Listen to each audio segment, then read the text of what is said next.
Bueno, Andrés querido, bienvenido, muchas gracias por tu tiempo. Dale. Bueno, como te había comentado, hicimos la entrevista antes como para ocupar este tiempo prudencialmente, digamos, para el desarrollo de lo que es el abordaje del cual vos conocés y te sentís parte, que es el de Carl Rogers.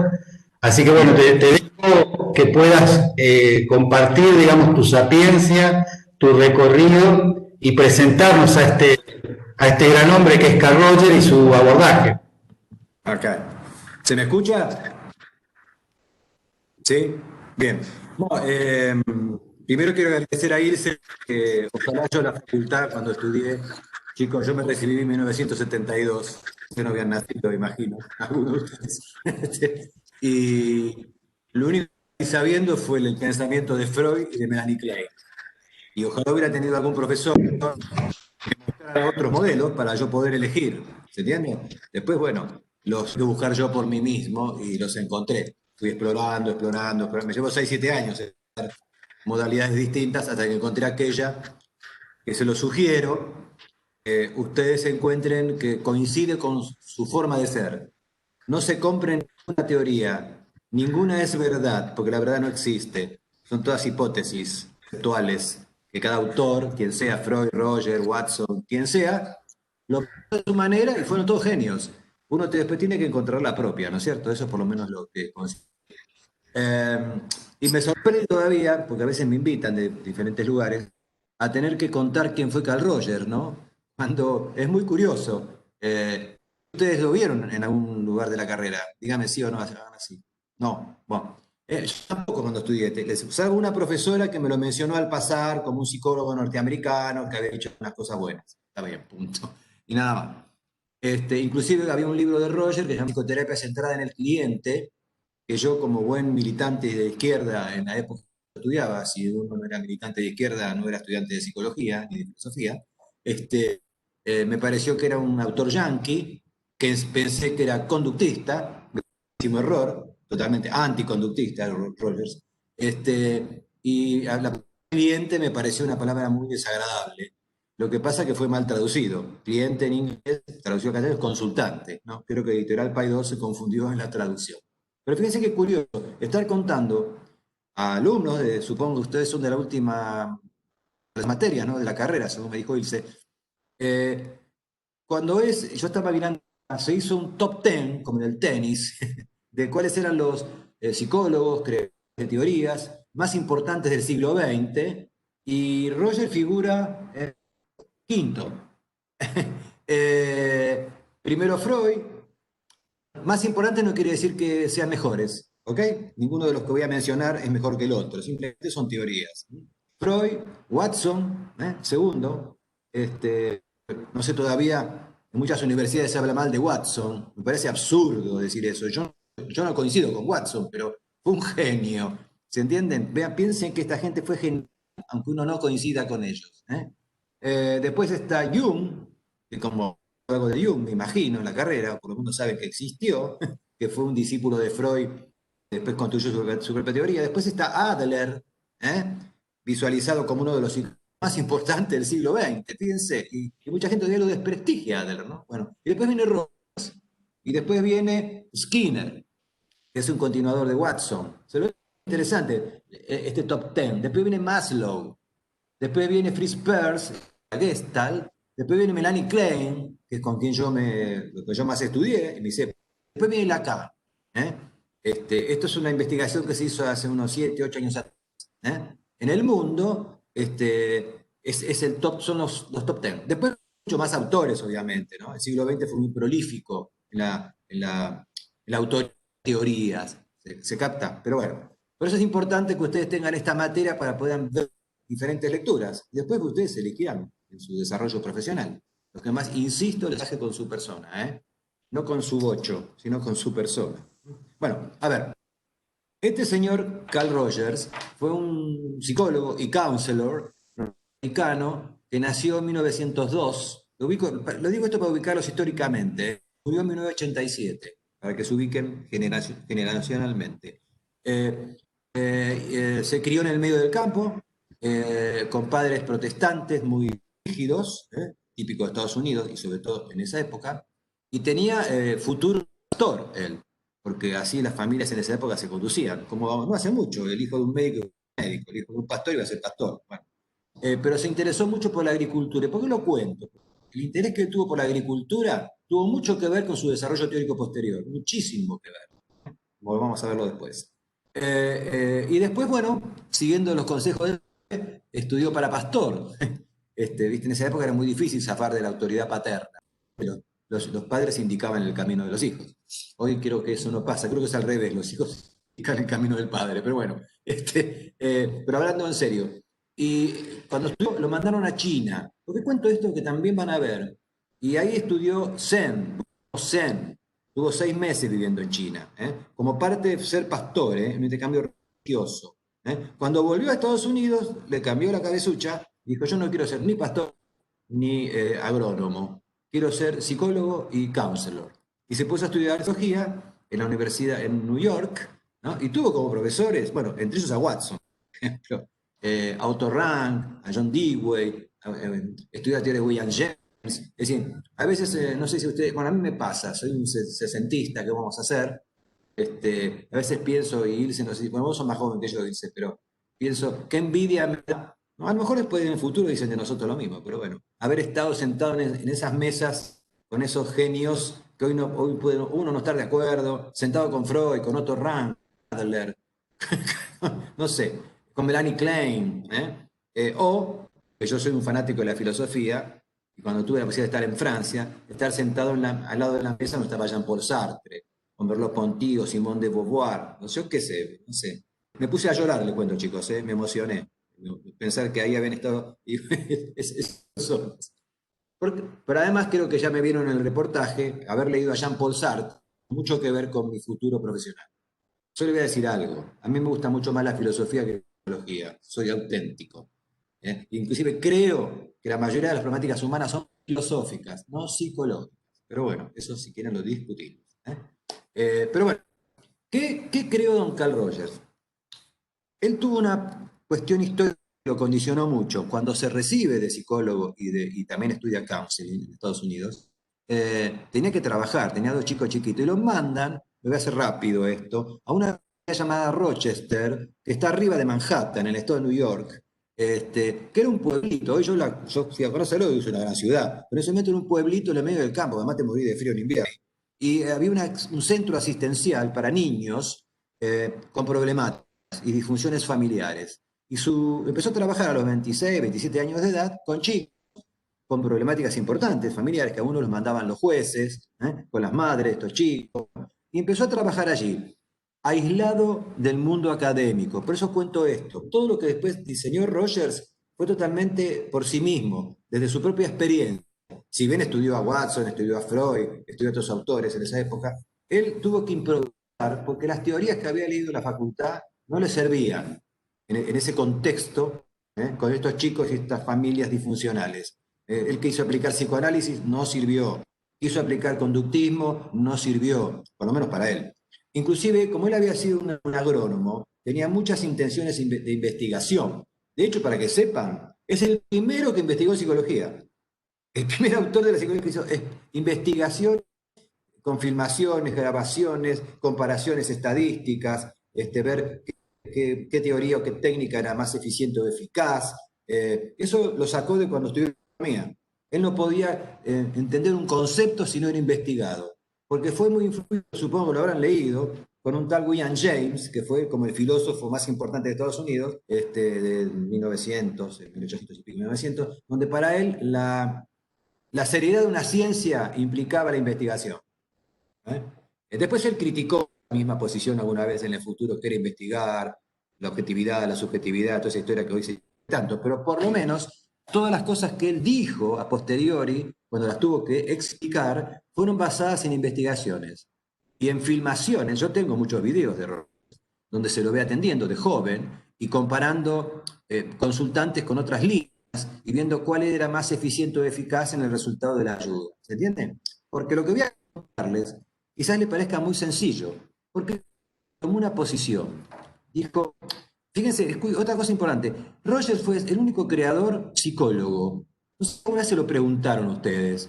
A ver, se lo voy a decir. ¿No les llama la atención que los psicólogos utilicemos términos médicos? A mí me llamó siempre la atención.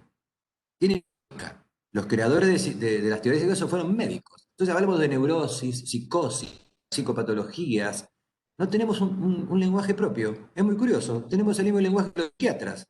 Y no somos psiquiatras. ¿Se entiende? A mí me llamó siempre la atención hasta que estudié a Rogers. Y él empezó a decir, despojémonos del lenguaje médico. ¿Entendés? Despojémonos. ¿Por qué hablamos de neurosis? Se preguntó un día, ¿por qué hablamos de neurosis? Eso es un lenguaje médico. Y si yo pienso con un consultante que tengo ¿por qué hablamos de paciente? Otra cosa que se preguntó. Si el que tengo delante, no sé si va a ser un paciente. Es alguien que, paciente implica que está enfermo de algo. Entonces, primero es alguien que me consulta. Y luego ahí empezó a utilizar la palabra cliente, consultante. Me consulta, veremos si o no es una persona que padece alguna patología. Investigaciones, chicas y chicos, 80% de las consultas son de personas normales, no son de personas neuróticas, no son de personas con dificultades patológicas. Nos enchufaron en el bochito, que somos todos más o menos neuróticos. Eso fue una teoría de Freud, válida en su momento. No sé por qué la siguen diciendo hoy. No sé, Ilse, vos qué pensás. Es como que se compraron un cassette y entonces somos todos neuróticos. Es un absurdo epistemológico. Piénsenlo desde el punto de vista epistemológico, teoría del conocimiento. ¿Qué es la normalidad entonces? ¿Ser neurótico? Entonces, es normal estar enfermo. La no es una enfermedad. ¿Entienden? Bueno, no quiere decir que existan personas neuróticas, pero es el mínimo porcentaje de consultas. En el consultorio estoy hablando. Quizás en un sanatorio, en un psiquiátrico, es posible que concurran personas más perturbadas. Pero bueno, todas esas cosas se le empezó a hacer este señor cuando tenía 30 y pico de años. Generó muchos conflictos en el medio norteamericano. En ese momento, a Estados Unidos le pasó que a Argentina hace muchos años. Los psicólogos no podíamos atender, solo atendían los psiquiatras. ¿Saben que hasta hace? Ustedes pueden estar estudiando psicología hoy. Yo tengo matrícula 685. Yo tuve 15 años, no existía la matrícula. Los psiquiatras no querían que nosotros atendieran. Éramos auxiliares de ellos. ¿Se entiende? Ustedes no lo van a vivir así, por suerte. Pero, y ellos tenían el poder de la cura. ¿Por qué se habla de cura? ¿Por qué se habla de curación? Yo a veces me pregunto, Ilse, a mí me viene Pepe, y Pepe no sé si eso va a ser una enfermo. Es una persona que tiene un problema, se va mal con la mujer, va a ver cómo lo hace mejor, o se separa, o que tiene conflicto con los hijos. Eso no es un neurótico, es un señor normal de la vida que tiene conflictos, o que, por ejemplo, no sé, padece una disfunción sexual. Es algún chequeo médico, si no tiene nada orgánico, bueno, veremos cómo lo ayudamos. Hay recursos metodológicos para que a Pepe le funcione bien su amigo. ¿Se entiende? Bueno, disculpen, me gusta hablar claro para que nos entendamos, sobre todo con gente joven. Entonces lo hizo Rogers, fue empezar a pensar todo de nuevo. Y cuando volvió a la civilización, ¿qué quiero decir? Cuando salió de ese pueblito que trabajó y fue a trabajar en una universidad, les cuento que terminó siendo candidato al Premio Nobel de la Paz, fue presidente de la primera asociación de psicólogos americana, escribió 25 libros, fue presidente de muchísimas asociaciones internacionales, sobre todo dedicadas a niños, trabajó en educación centrada en la persona, hizo una psicología de las organizaciones, trabajó por la paz en el mundo, estuvo en el conflicto, estoy presentando a este hombre que se conoce poco, pero bueno, estuvo en el conflicto de Irlanda, intentando unir los irlandeses de un lado con el otro, en Sudáfrica, trabajando con el apartheid, todo eso hizo él. ¿Saben por qué hizo eso él? Porque siempre creyó que el ser humano, si se le creaban condiciones favorables, era un ser humano positivo. En eso disintió con Freud abierta. Nunca creyó que existía la pulsión de muerte, por ejemplo. Además, perdón, es un absurdo epistemológico pensar en la pulsión de muerte. Piénsenlo bien. Los seres vivos tienen una sola tendencia, a vivir, a vivir. ¿Entiendes? Y no tienen la tendencia a la homeostasis, como se la venden, sino a la homeodinamia. El ser vivo nunca es homeostático, es homeodinámico. La muerte es parte de la homeodinamia, es el fin de la homeodinamia. Pero bueno, dijo pulsión de muerte. Eso no encaja. Un ser vivo no tiene pulsión de muerte. ¿Se entiende? Tiene pulsión de vida, salvo que se perturbe por una patología. 15-20% la perturba. Bueno, inclusive se ha utilizado ese concepto como un principio dormitivo. ¿Saben qué es un principio dormitivo? No, no, no. ¿Saben quién fue Bateson? Bateson se escribe. Fue un epistemólogo muy importante, que dijo que muchas teorías eran usadas como, ¿qué quiere decir? Como una frase que quería describir algo y anulaba lo que describía. Por ejemplo, alguien es asesino porque tiene pulsión de muerte. No está diciendo nada. No está describiendo al asesino. Las guerras tienen que ver con la pulsión de muerte. No está explicando la guerra. Es un concepto que cierra y no explica nada. ¿Se entiende?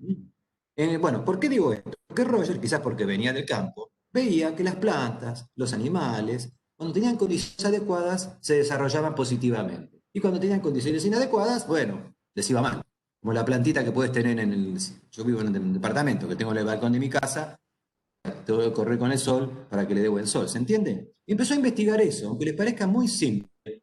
¿Cuáles son las condiciones que hacen que un ser humano crezca y se desarrolle positivamente? Eso fue su eje. ¿Qué podemos hacer nosotros como profesionales de la para que las personas se desarrollen positivamente?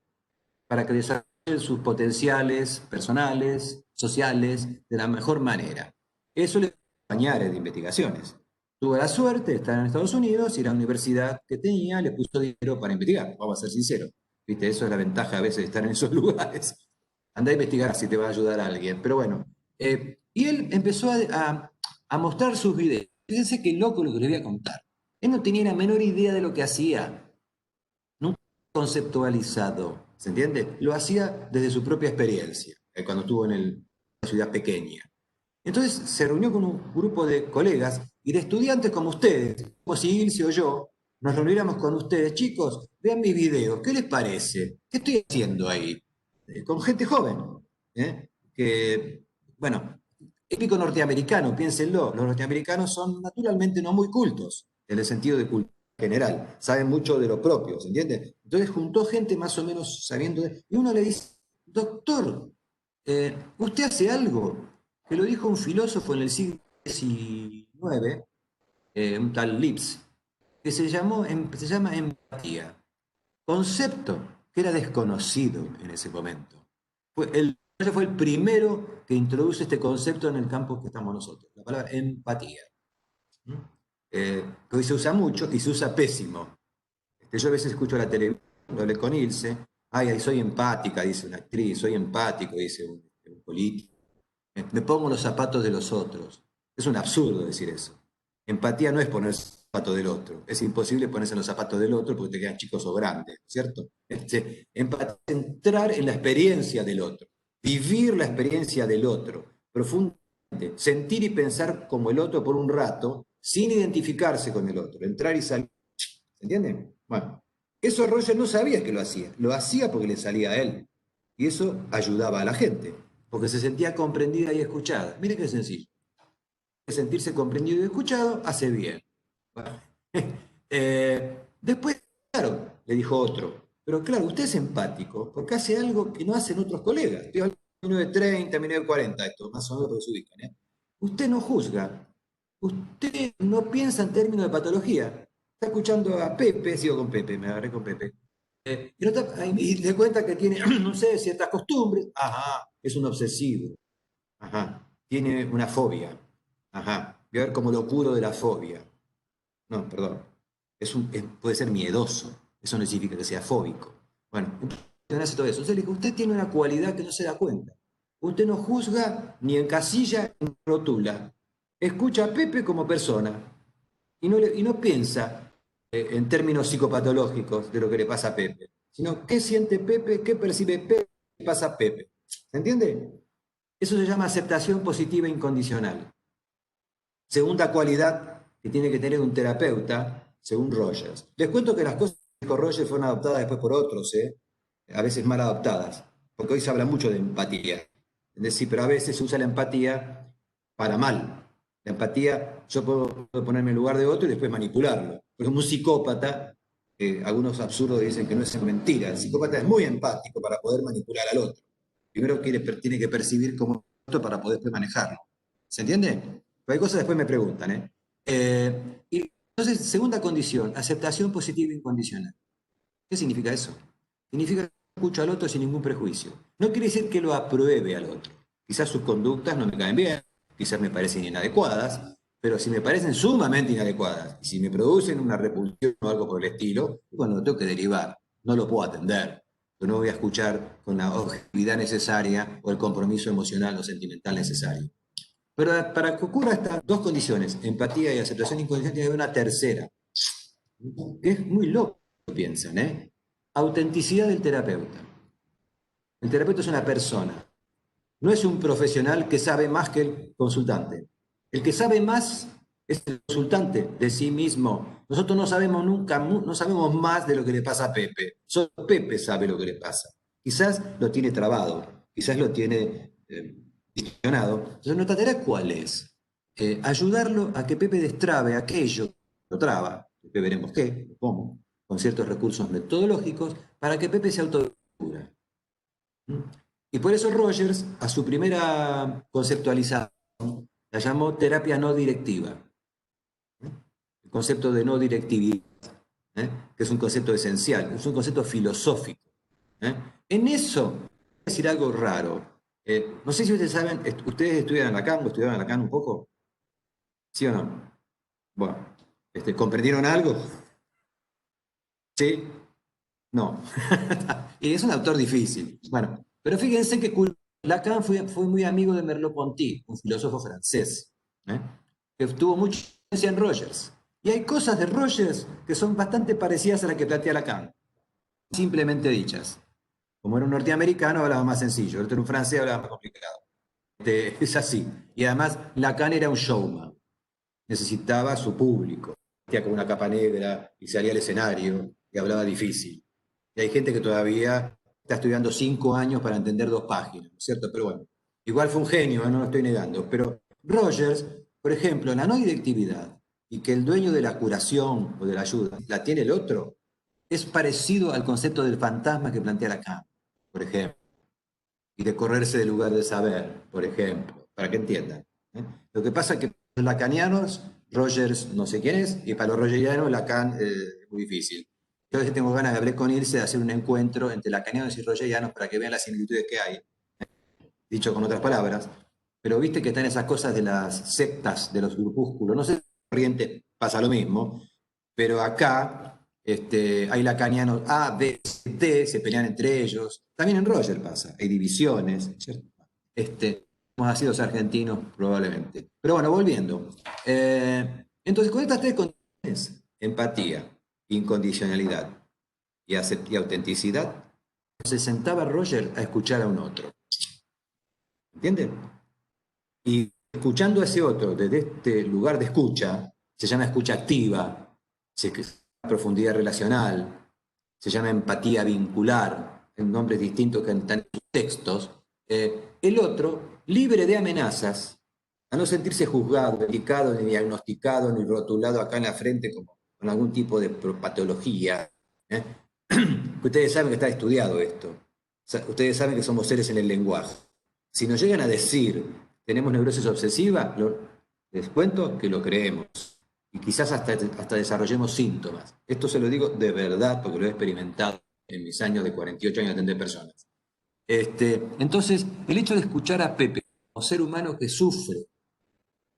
le pasan cosas con su pareja, con sus hijos, con su trabajo, con su sentido de vida, con su sexualidad, con, no sé, que no duerme de noche, que tiene angustias y ansiedades, pero es un ser normal, como cualquiera de nosotros, que le pasan esas cosas. ¿Quién no tiene ansiedades? ¿Quién no tiene angustias? ¿Quién no tiene miedos?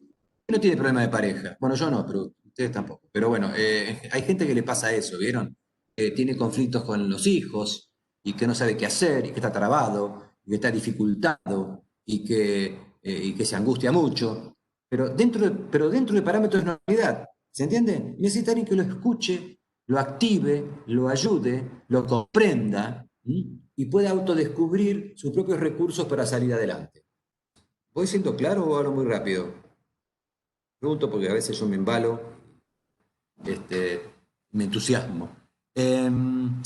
Entonces empezó a crear conceptos para descubrir esto, porque esto cuando uno lo enseña, tiene que enseñarlo con el lenguaje, hablando o escribiendo. Entonces apareció otro concepto, que es la noción de sí mismo, que otros autores le llaman yo. ¿eh? Fíjense, pequeño desliz voy a hacer yo. Freud fue un fenomenólogo.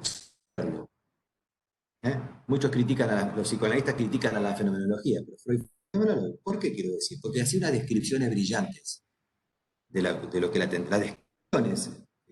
Freud escribía muy fácil, ¿eh? Leer a Freud es fácil, ¿eh? Es buen sentido, es directo, ¿cierto? Concreto, es placer leerlo, además escribía muy bien. Fíjese una cosa, cuando él describe, cuando hace la concepción de yo, ello y superyo, tomemos esa, es interesantísimo. Y Roger toma eso, simplemente le cambia el nombre, dice que le parece mejor llamarlo noción de sí mismo, después le digo por qué.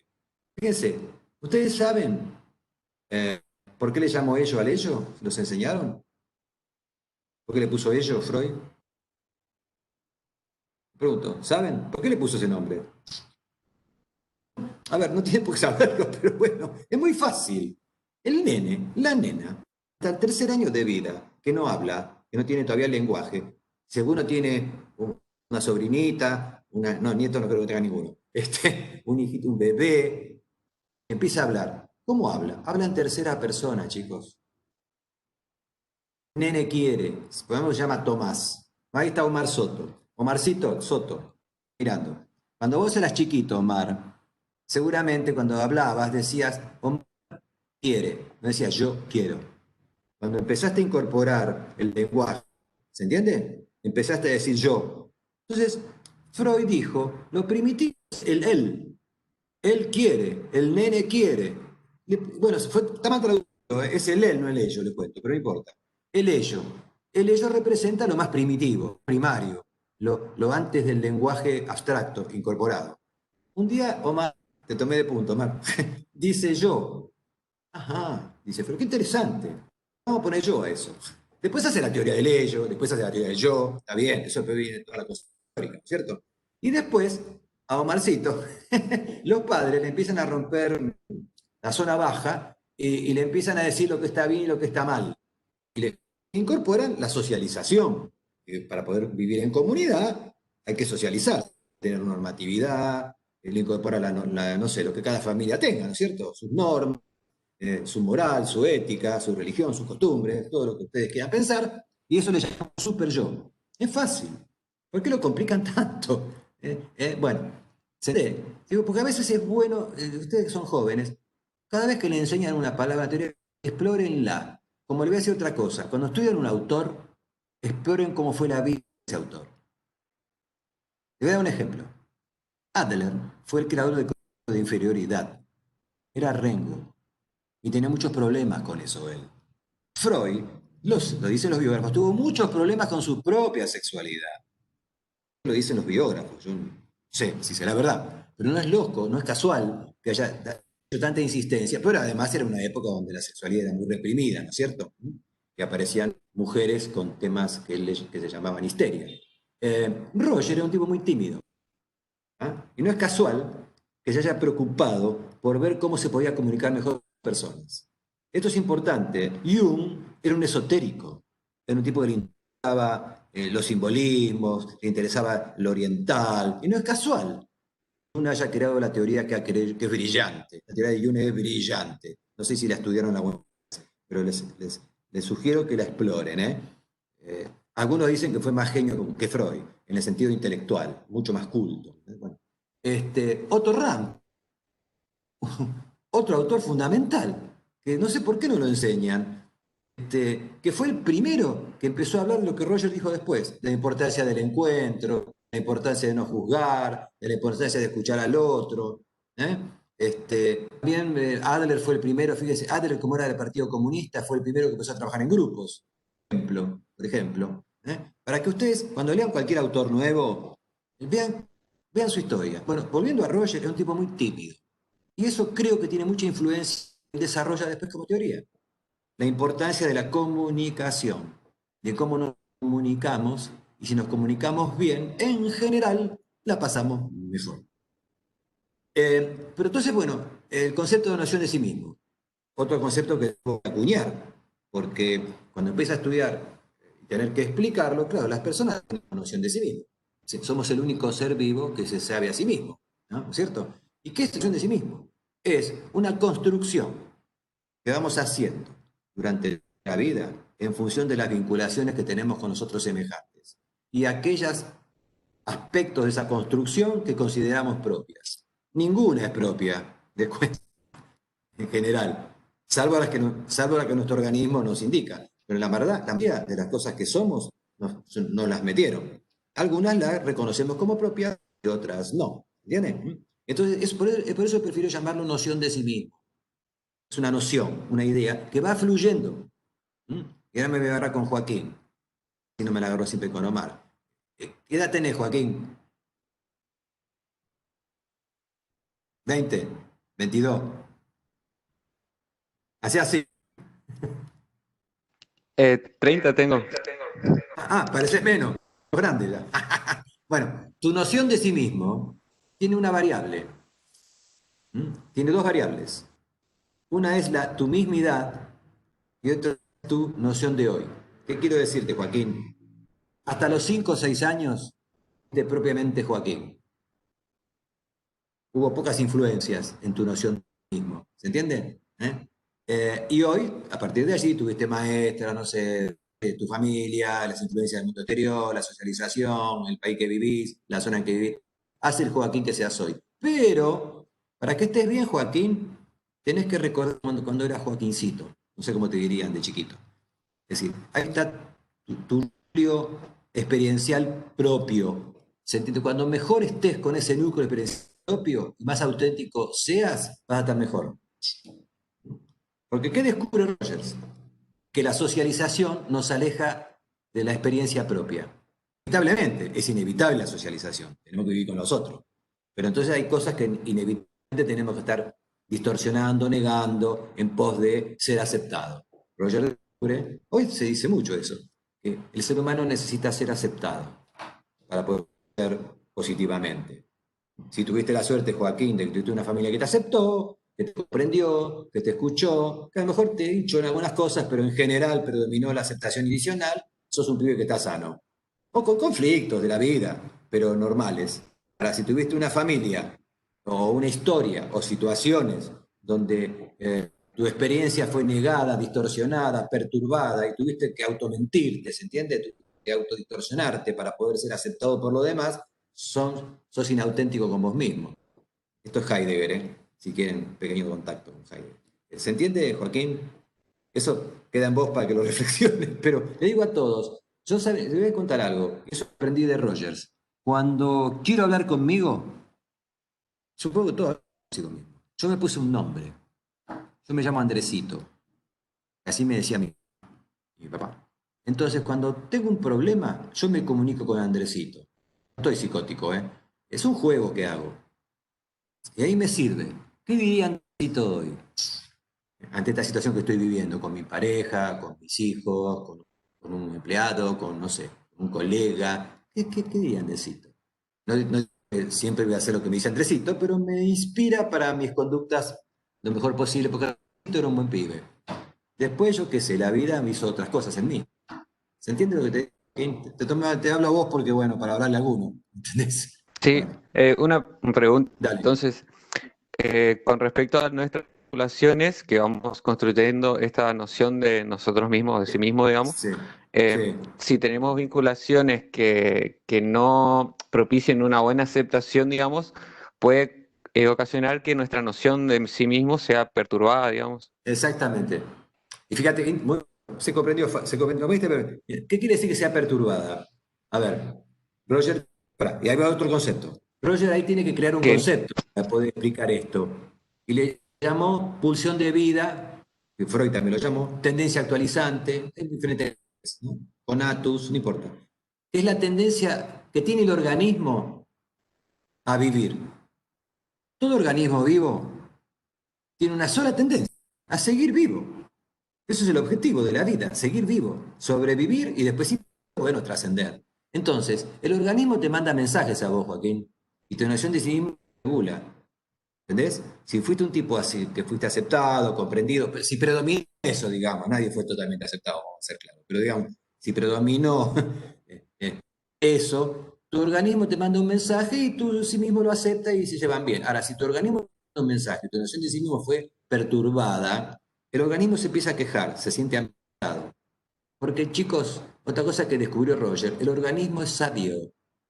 Lo que no es sabio a veces es nuestro cerebrito. El organismo es sabio, el organismo sabe lo que quiere. El organismo es una experiencia vital que siempre sabe lo que quiere. ¿Se entiende? Voy a darte un ejemplo, mira.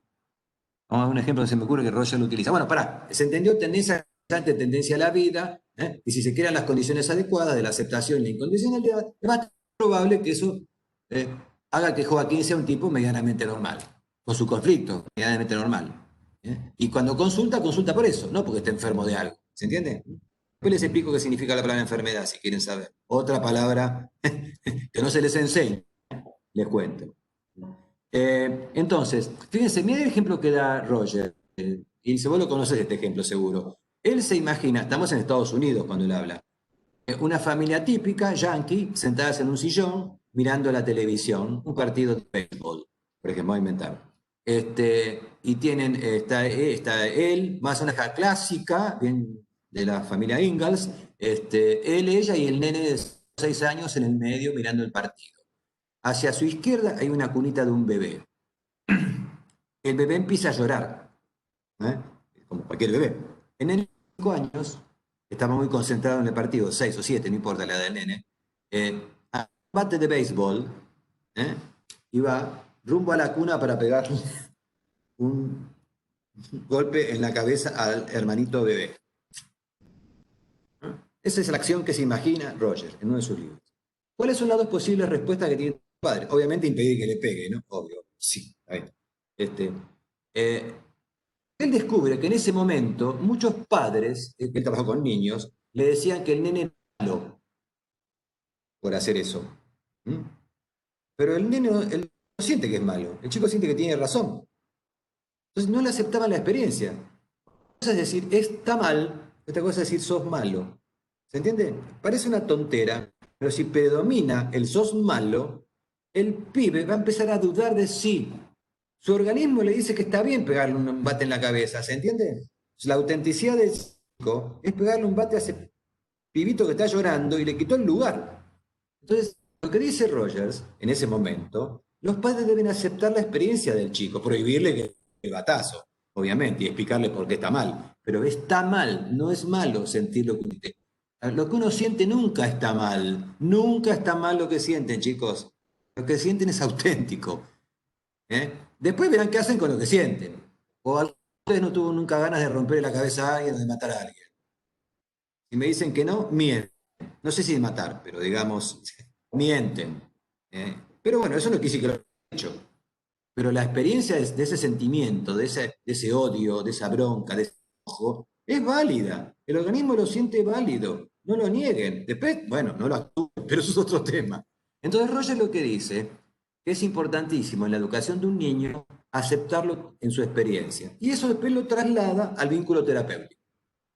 ¿Se va entendiendo la línea? Todo eso que va investigando lo va trasladando. Y lo traslada a la educación también. Él habla de educación centrada en el alumno. Gran despiole le tuvo él. Lo echaron de universidades. Porque él no estaba de acuerdo con poner notas, por ejemplo. No le gustaba la educación por excelencia. Para él un alumno de 10 no era un alumno de 10 necesariamente. Había adquirido, sí, se lo sabía de memoria y repetía, una lora, un loro. ¿Se entiende? El único aprendizaje válido es el aprendizaje significativo, aquello que le sirve al alumno para seguir creciendo y desarrollándose como persona. No es una nota que ponen de afuera, ¿se entiende? Eso le produjo muchos conflictos a Roger.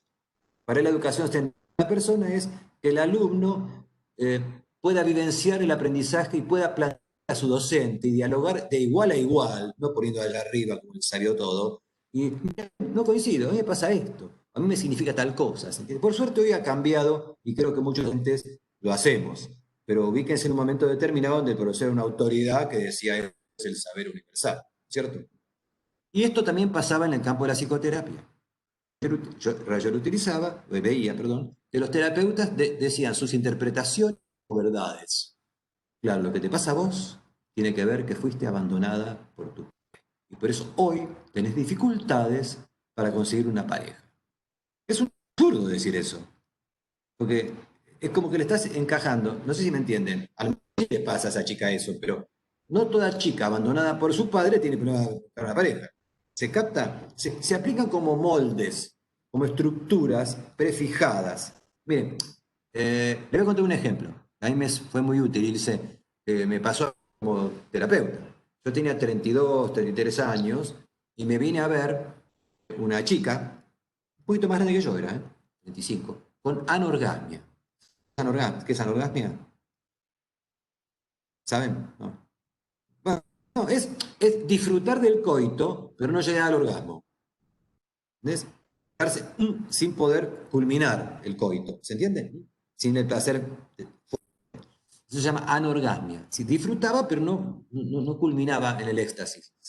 Y eso le producía muchas dificultades. Bueno, bueno, tenía problemas con eso. Había consultado a sexólogos importantísimos. Yo era un chico joven y los que había consultado antes que yo eran de renombre. No sé si me entienden. Digo, ¿yo qué voy a hacer acá? Si ya atendió fulano y sutana, que yo soy un pibe en relación a esos. Pero bueno, primera entrevista. Primera entrevista, chicos, ubíquense. Eh, Me cuenta lo que le pasa. Y me dice, sí, los psicólogos que me atendieron antes, porque yo cuando hago una primera entrevista, bueno, si fue atendido antes o no, siguiendo la idea de Rogers, de que uno, a ver, contame tu historia, cada uno es un relato, cada uno es un contenido de historia, bueno, contame tu historia, y me dice que habían visto a fulano mengano, y que todos le habían dicho, como fue abusada a los 16 años, fue abusada, pobre chica, a los 16 años por un pariente, eso le producía la anorgasmia.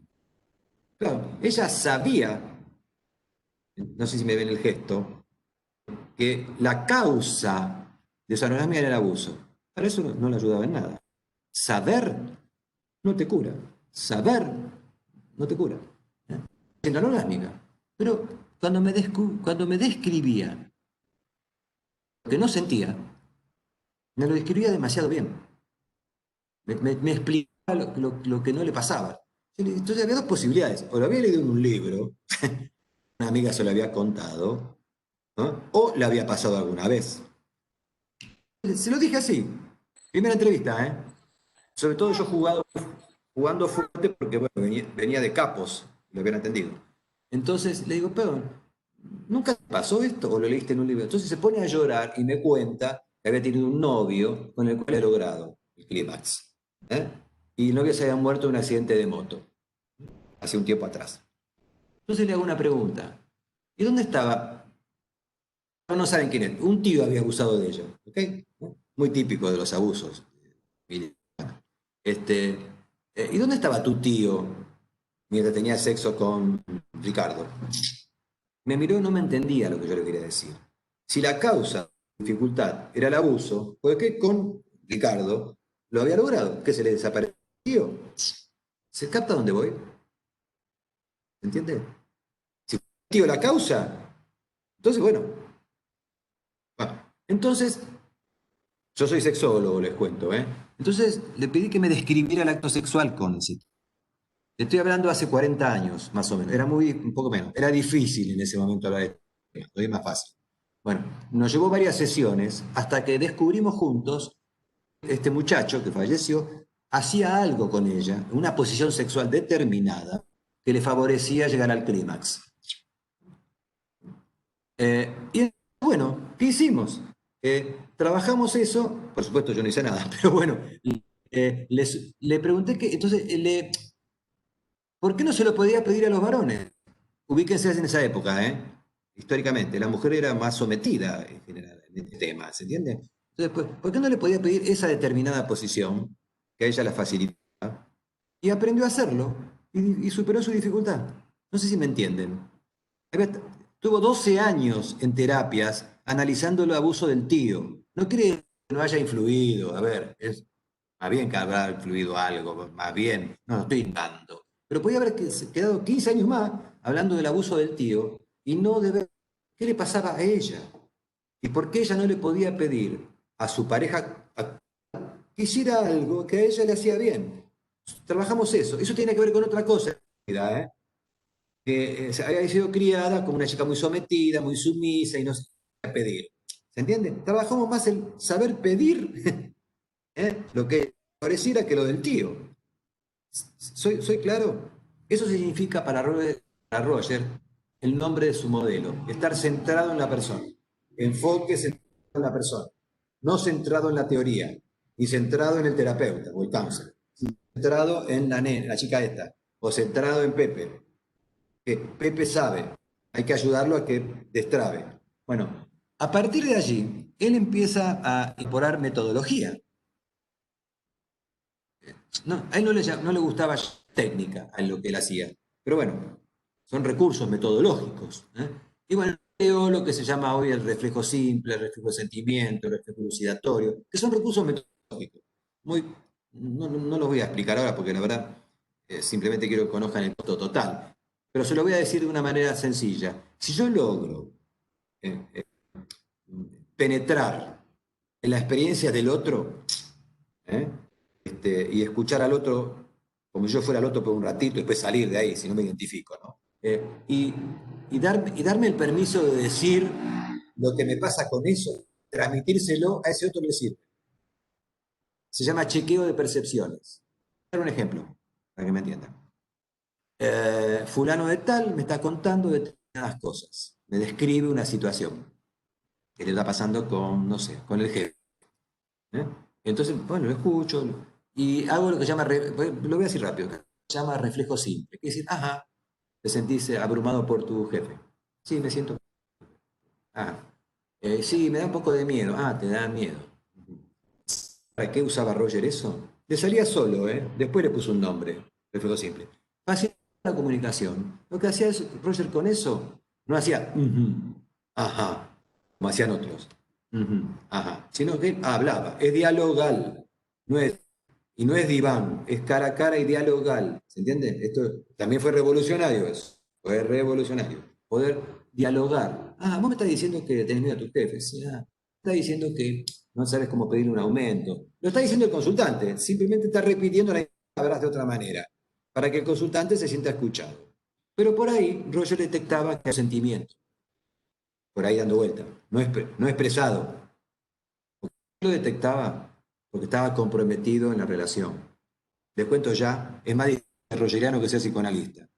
Ser psicoanalista es una teoría, uno la tiene metida en la cabeza y la aplica. Jungiano. Ser rogeriano es más difícil, porque hay que comprometerse en la relación con el otro y saber salir. Y por ahí él descubre, le saca la cobertura. Descubrir significa sacarle la cobertura. Acá atrás hay un sentimiento. Ponele, y meto cualquiera, algo así que te ha vinculado con la desprotección. Dándolo esto, ¿eh? Entonces, ¿por qué no le puede decir al jefe lo que le pasa? Porque tiene miedo de no ser protegido, porque depende del jefe. Eso no está. ¿El miedo de dónde viene?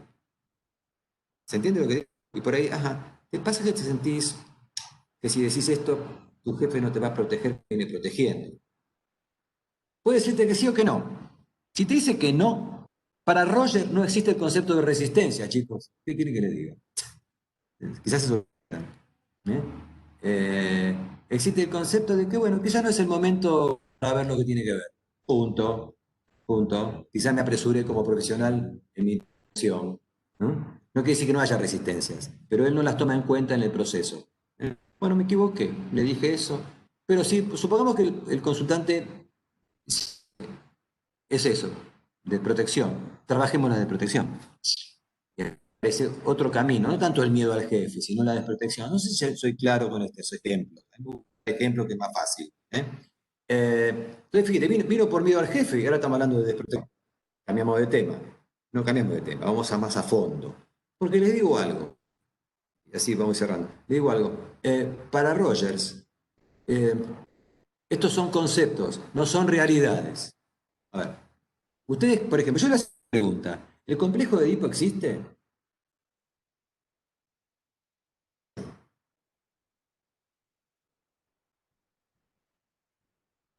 ¿Siente existe? Díganme que sí o que no, yo qué sé, ¿qué creen?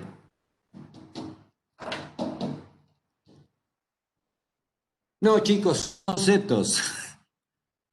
No existen en sí. Son conceptualizaciones humanas acerca de fenómenos que acontecen. No se los compren como reales. Son conceptos válidos, ¿eh? Válidos para, para ayudar a un otro, pero en realidad es un concepto. Inventó Freud. Bueno, no lo inventó Freud. Lo sacó de Nietzsche y de Schopenhauer y de otros. Pero no importa, lo puso en acción, ¿eh? Fíjese, para el conductismo el inconsciente no es un concepto. Yo no soy conductista, le cuento, pero bueno, nunca habla de inconsciente, ¿eh? Y Rogers, con respecto a eso, prefiere usar otro término. Lo visible y lo invisible.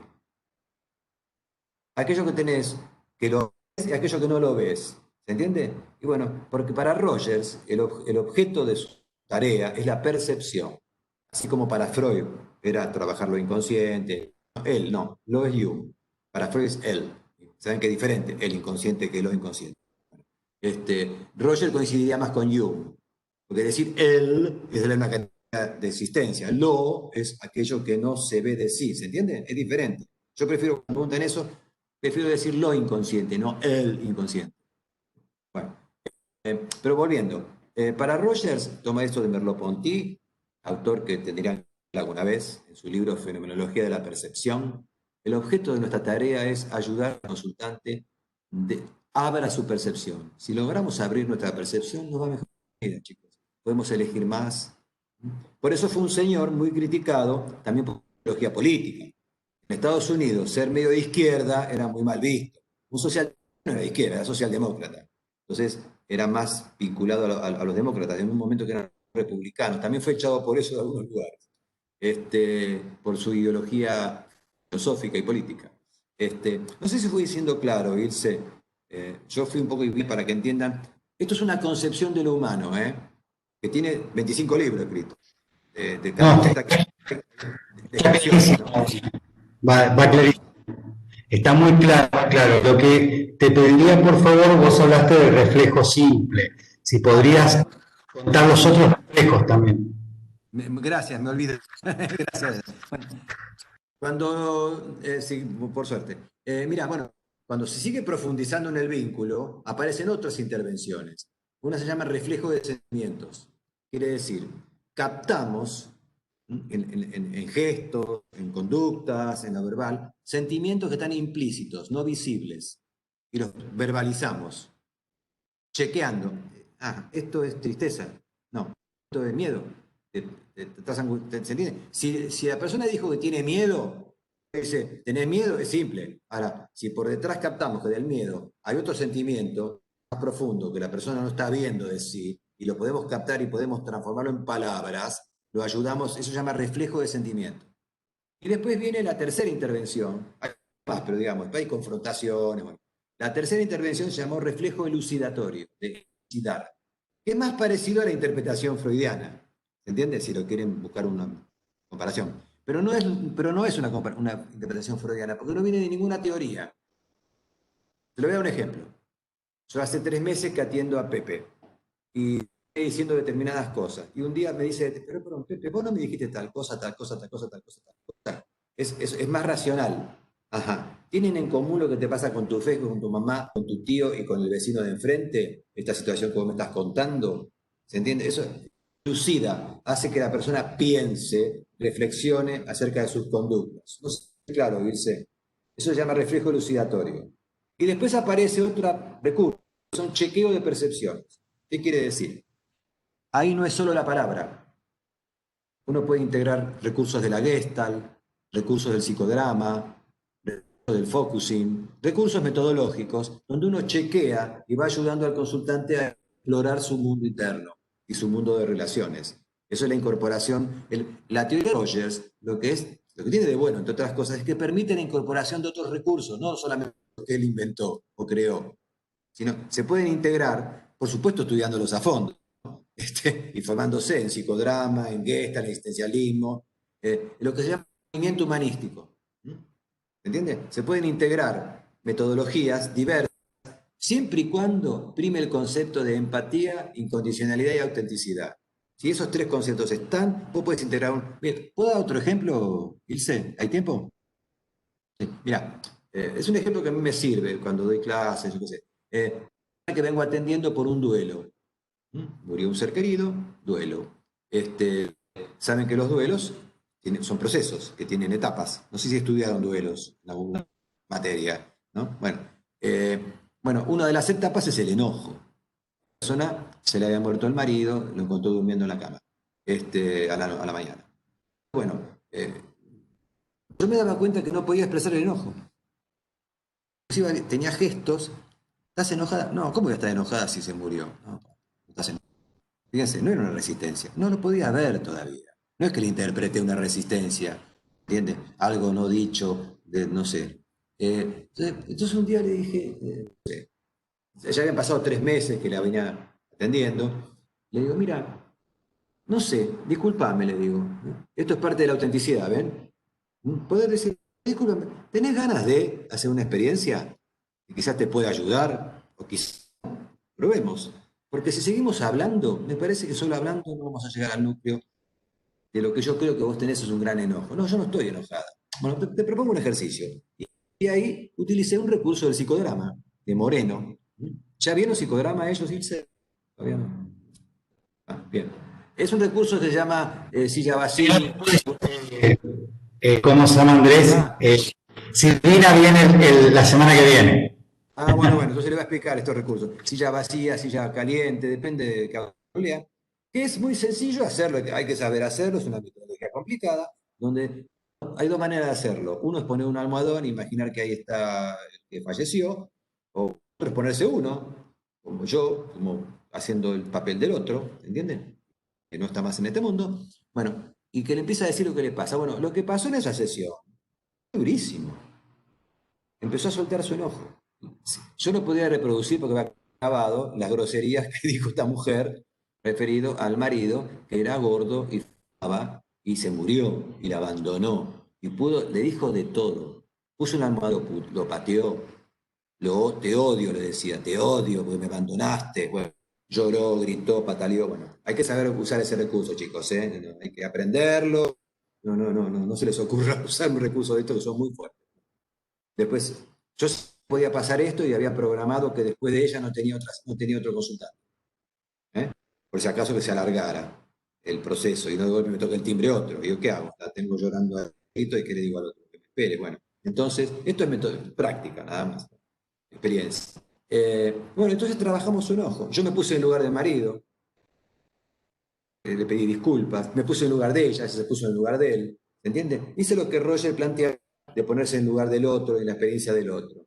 Pudo largar su enojo, pudo largar su bronca, que tenía motivos, abandonó, era gordo, se dejó estar, fumaba mucho, murió de un paro cardíaco durmiendo, obeso, fumador y alcohólico.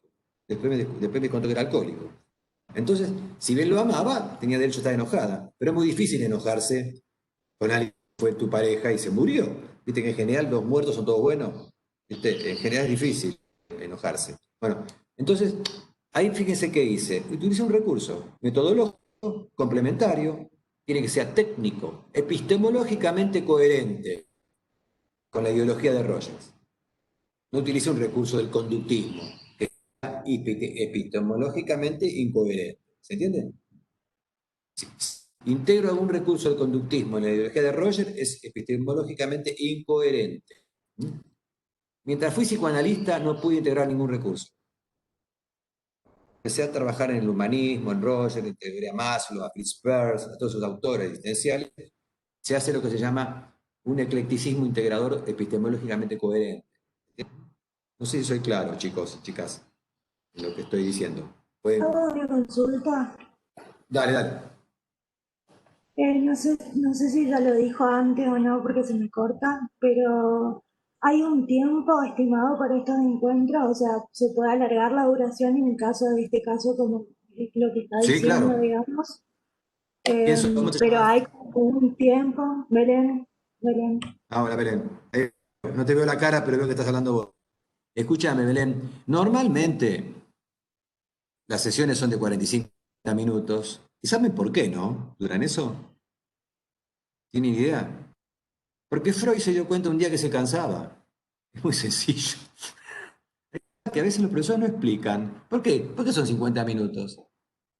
El señor Freud, que empezó con esto, se cansaba, ya le costaba escuchar. Y después se descubrió que después de 45 minutos se seguía la atención. Se descubrió después en educación. Entonces las sesiones son de 50 minutos. Ahora, eso no quiere decir que en ciertas situaciones uno las pueda alargar, como en el caso que conté.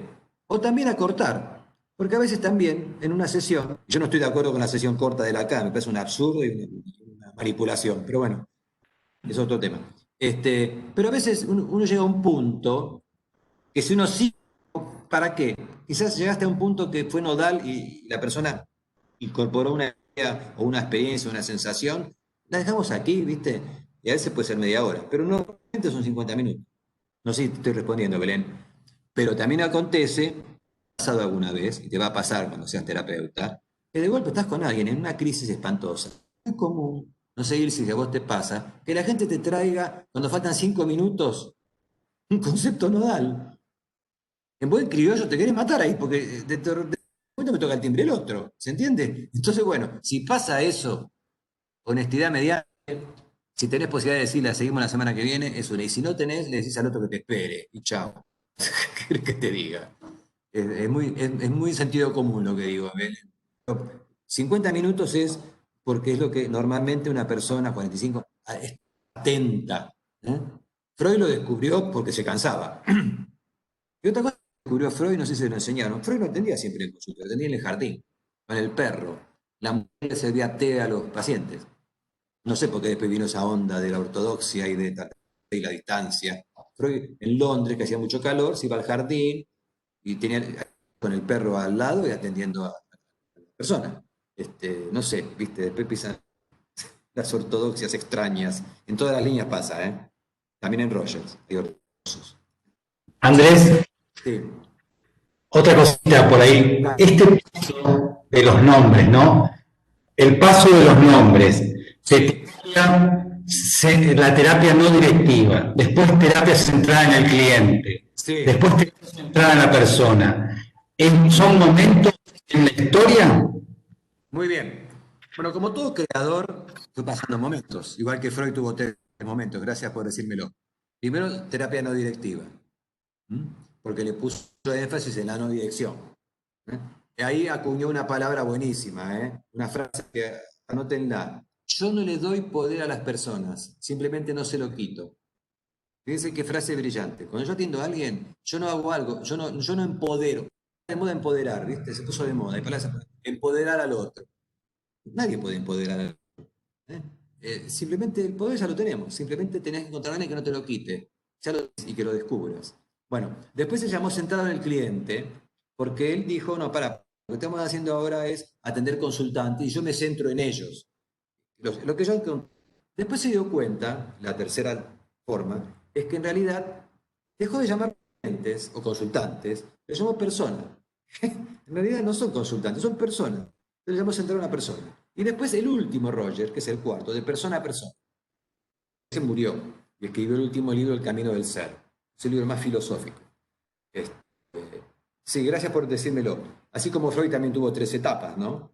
Y después estamos, perdón chicos, los post o los neo-rogerianos, entre los cuales me incluyo, que no voy a hablar de mí hoy, pero que también hemos reformulado su teoría, como ha hecho, no sé, con Freud, yo qué sé, Melanie cree con Freud, porque bueno, Roger es un autor de la década de 50, década de 60, pasaron 40 años desde que se murió, en el 87 se murió, 33 años, y han pasado cosas nuevas, la neurociencia, descubrimientos, la incertidumbre, no sé, cosas, la cuántica, cosas que influyen mucho en nuestras conceptualizaciones.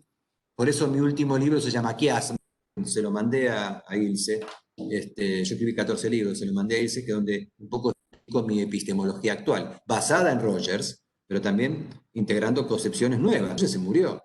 Y yo creo que, y Freud también, yo creo que si Freud hubiera seguido viviendo, hubiera conocido más, y seguramente algunos de los que se llaman sus discípulos que se habría dicho algunas cosas no de todos santas. Porque además era bravo Freud. Cuando no pensaban igual que él, los echaba. Pero bueno, como todo creador, bueno, somos los discípulos. Algo importante para que se lo lleven a casa.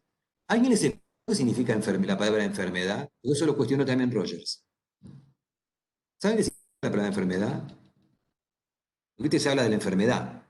Palabra de los médicos. Porque los psicólogos la introducimos, pero no importa. Sin firmeza.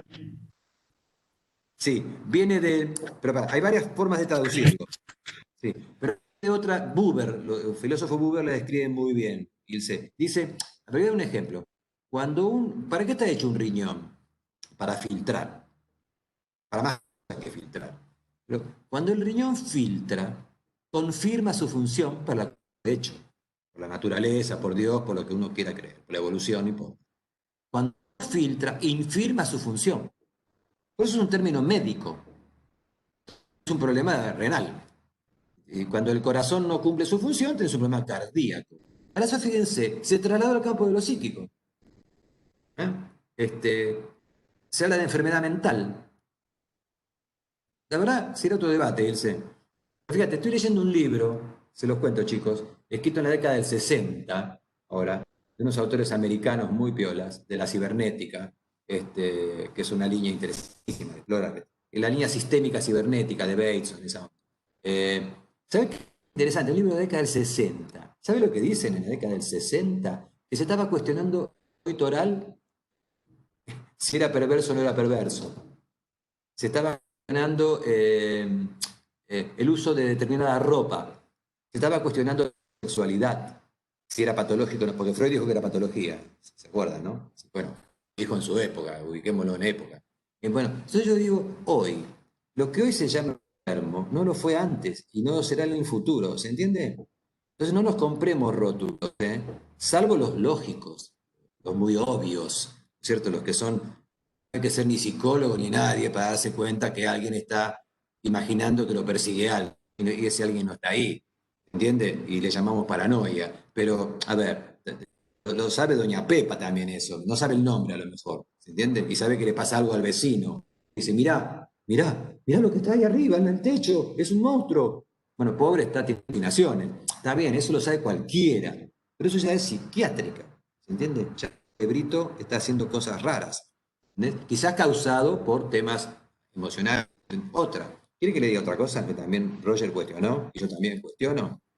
El tema de las emociones. Me van a matar los pibes, no importa. ¿Ustedes creen que el ser humano es emocional? ¿Qué piensan? Abran el micrófono. ¿Eh? No escucho. No, María. ¿Saben por qué? El ser humano es un ser sentimental. Voy a explicar la diferencia. Las emociones son de los mamíferos. Todos los mamíferos tenemos emociones. No digo que no, las tenemos. Pero a los milésimas de segundo le pusimos un nombre y se transforma en un sentimiento. Por eso Roger habla de feelings, no habla de emotions. ¿Se entiende? No quiero hablar en inglés. Nunca van a escuchar. No quiere decir que no tengamos emociones. Las tenemos. Pero las emociones nos irrumpen como un perro, como un caballo, como una vaca. ¿Se entiende lo que quiero decir? Nos irrumpen. Pero somos seres humanos en el lenguaje. ¿Qué quiere decir esto? Le ponemos nombre. Una vez que le pusimos nombre, es un sentimiento. Es como la diferencia entre amar y amor. No es lo mismo. Amar son actos, son conductas. Amar es un sentimiento.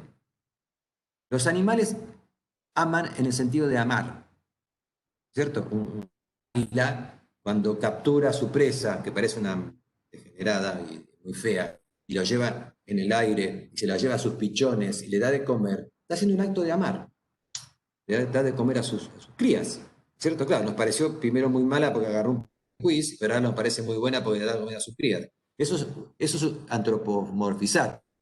¿Se entiende? Pero ¿por qué les digo esto? Es importante que ustedes no van a trabajar con emociones, no trabajan con sentimientos. Que van a aparecer las emociones están, pero no son plenamente humanas. Son comunes a un perro, una vaca, un caballo. Bien, Sánchez, colega. Digo, el sentimiento es lo que perdura. Muy bien tu intervención. Es lo que se instala. A ver, voy a dar un ejemplo. Ira es una emoción. Enojo es un sentimiento. ¿Para qué ven la diferencia? La ira te irrumpe. Sac.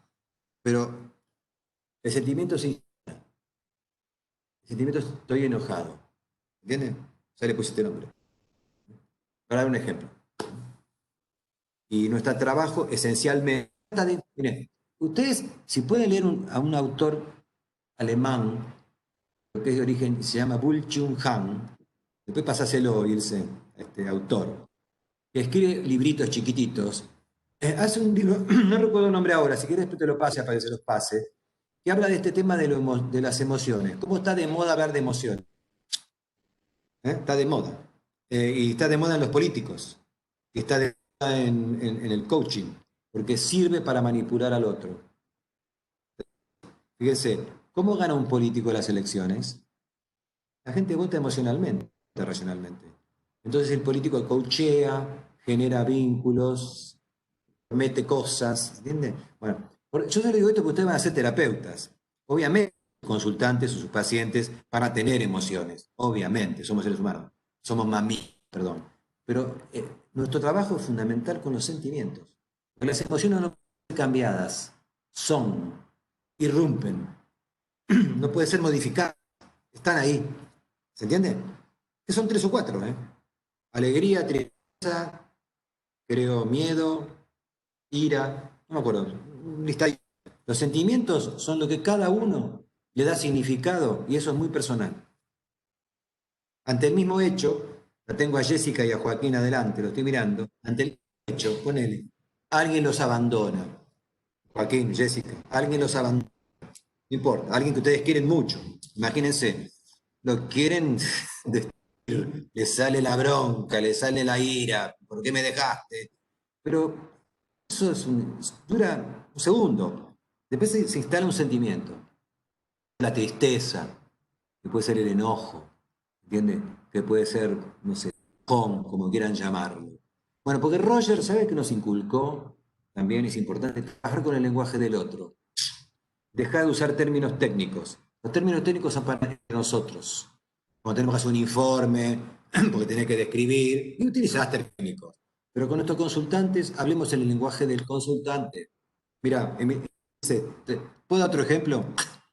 Quizás por mi pasado psicológico. Me acuerdo, yo trabajaba como jovencito, 25 años, para la compañía de electricidad SECBA, Servicios Eléctricos, los chicos no saben qué es, Servicios Eléctricos de Gran Buenos Aires. Bueno, tengo 71 años, chicos. Fui un psicólogo que trabajaba para la Mutual. Vino un señor joven, esos que cavaban pozos, un obrero, ¿eh? Con una dificultad. Y me dice, doctor, no se me ereza. Ajá, no se le ereza. Ajá, no se le para, le digo. Sí, doctor, no se le para. Te lo cuento porque este muchacho, humilde con segundo o tercer grado, había leído en un libro la palabra erección. Estoy dando un ejemplo muy burdo, pero que a mí me enseñó mucho. Poder hablar el lenguaje del otro y no en mi lenguaje. A partir de ahí no hablamos de erección y todas esas cosas, hablamos de que no se te paran. ¿Se entiende lo que digo? Aprendan a hablar en el lenguaje del consultante. Por- Perdón, pero si también es excesivamente teórico, desapréndanlo, porque también nosotros somos los peores consultantes, les cuento, los que estudiamos psicología. Somos los peores. Tenemos que desandar el lenguaje.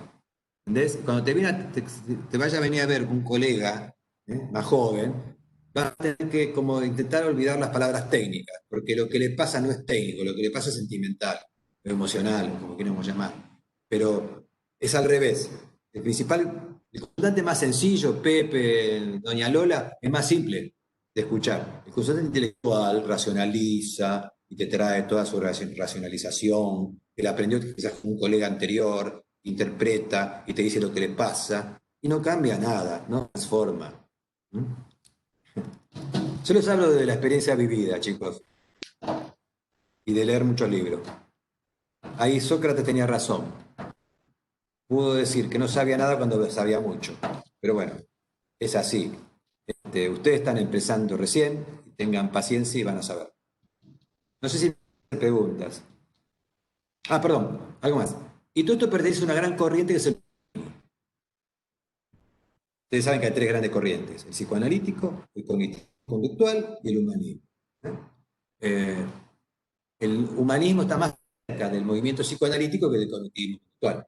Yo digo, somos primos, porque pensamos de un modo diferente, pero en algunas cosas nos parecemos mucho. Cambio con el cognitivo-conductual, está bien, es un modo de pensar diferente. pero les cuento que ayudan. Si usted tiene alguna persona con una fobia grave, fobia, una patología fóbica, ¿eh? Ya claustrofobia, que no puede subirse a un ascensor, no se puede subir a un avión, ¿saben quiénes son los mejores? Los cognitivistas conductuales. No hagan psicoanálisis por eso, ni tampoco hagan Rogers. Van a estar tiempo al pepe, ¿se entiende? Si tiene algún conocido o alguno de ustedes sufre una grave claustrofobia, una grave, hagan cognitivismo conductual en adelante. Yo en eso también creo que hay que ser honesto con los límites de la propia disciplina, ¿se entiende? Hay cosas que podemos ayudar con el psicoanálisis, cosas que no, podemos ayudar con Roger y cosas que no. Y a un cognitivista conductual no le pidas que trabaje el sentido de la vida, porque no es su métier. ¿Cómo? Los trastornos de ansiedad también son muy buenos los cognitivistas conductuales, pero también es bueno el psicoanálisis y Rogers. ¿Qué quiere que le diga? Ya no es tan sintomático, tan opresor, con una grave hay que hacer algo más rápido. ¿Qué quiere que le diga? ¿Viste? No, una persona no puede estar 2 años explorando de por qué no se puede subir un ascensor. Ha cambiado todo, muchachos. La gente pide ayuda pronta.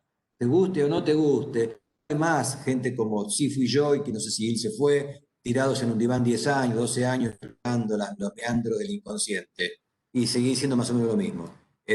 Hoy la gente te pide ayuda en situaciones concretas y quiere ver si se separa o no se separa de su pareja. ¿Eh? No quiere explorar si, a ver, si está identificada, pone en la mujer la figura paterna o la figura paterna, que a lo mejor lo está haciendo y vale verlo, no digo que no haya que verlo, pero parar un poquito ahí. Eso le llamamos nosotros masturbación intelectual. La gente te pide ayuda para resolver lo que le pasa, porque la vida sigue y hay que ayudarlos a que obtengan el mayor bienestar posible. Esa es nuestra tarea. No curarlos de nada, sino que tengan una vida lo más placentera y bienestar posible dentro de las circunstancias de posibilidades que tenga la gente. Por supuesto hay gente que está enferma. Bueno, eso es otro tema. También Roger tiene toda una teoría de la patología que también se trabaja, igual que el psicoanálisis, igual que el cognitivismo, pero diferenciemos un consultante de un paciente con patología, que son los menos, salvo que trabajen en un hospital, donde es posible que esté con mayores trastornos. Fíjense que inclusive el DSM-5, que es el último manual de psiquiatría, no sé si saben que existe un manual que se llama DSM, que trabajan los psiquiatras, el DSM-5 no habla más, habla de trastornos. Cambió el lenguaje, ¿eh? Es importante cómo va cambiando la cosa, ¿no? Bueno, ¿alguna preguntilla? Tengo una- Hola Andrés, Sí, yo tengo una sí, ¿quién pregunta. es? No, Nico, Ah, Nicolás. sí. Dale.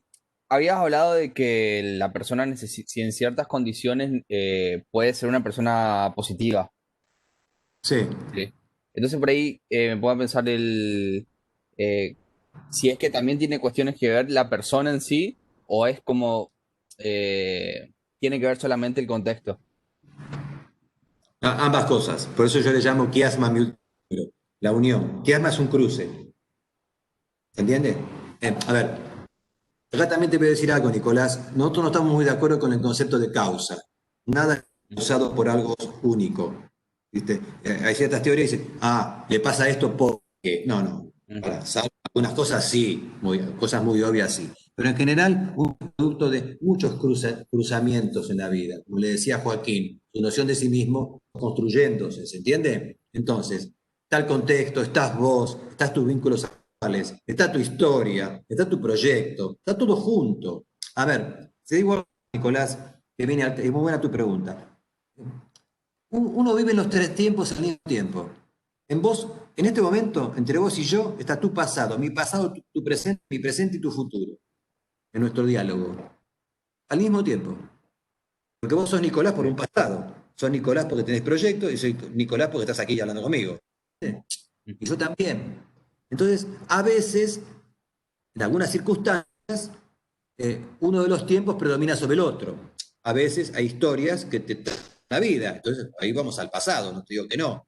Pero fíjate, los existenciales, que ya creo que tuvieron una charla ¿cómo se llama este chico? Jackie, eh, hablan más de la importancia del proyecto.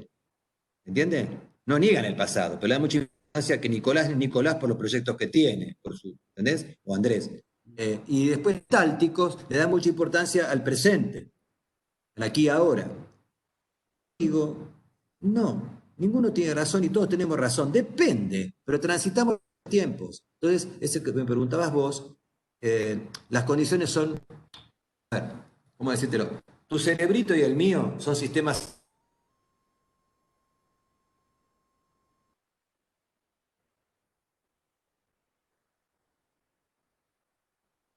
¿Solo a nosotros se nos cortó o a todos? No a todo, a él, creo. Mm. Se fue un ratito, debe ser que se le bajó la señal. A ver.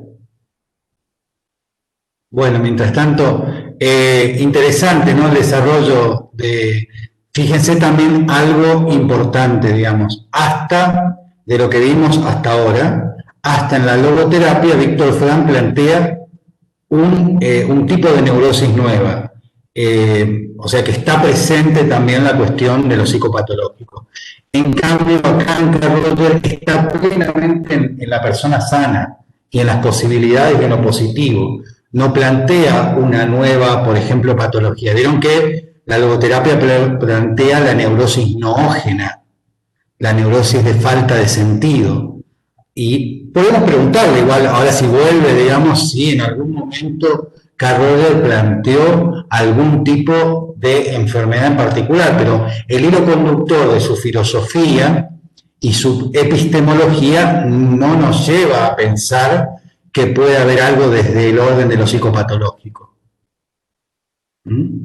A ver, lo voy a preguntar mientras tanto.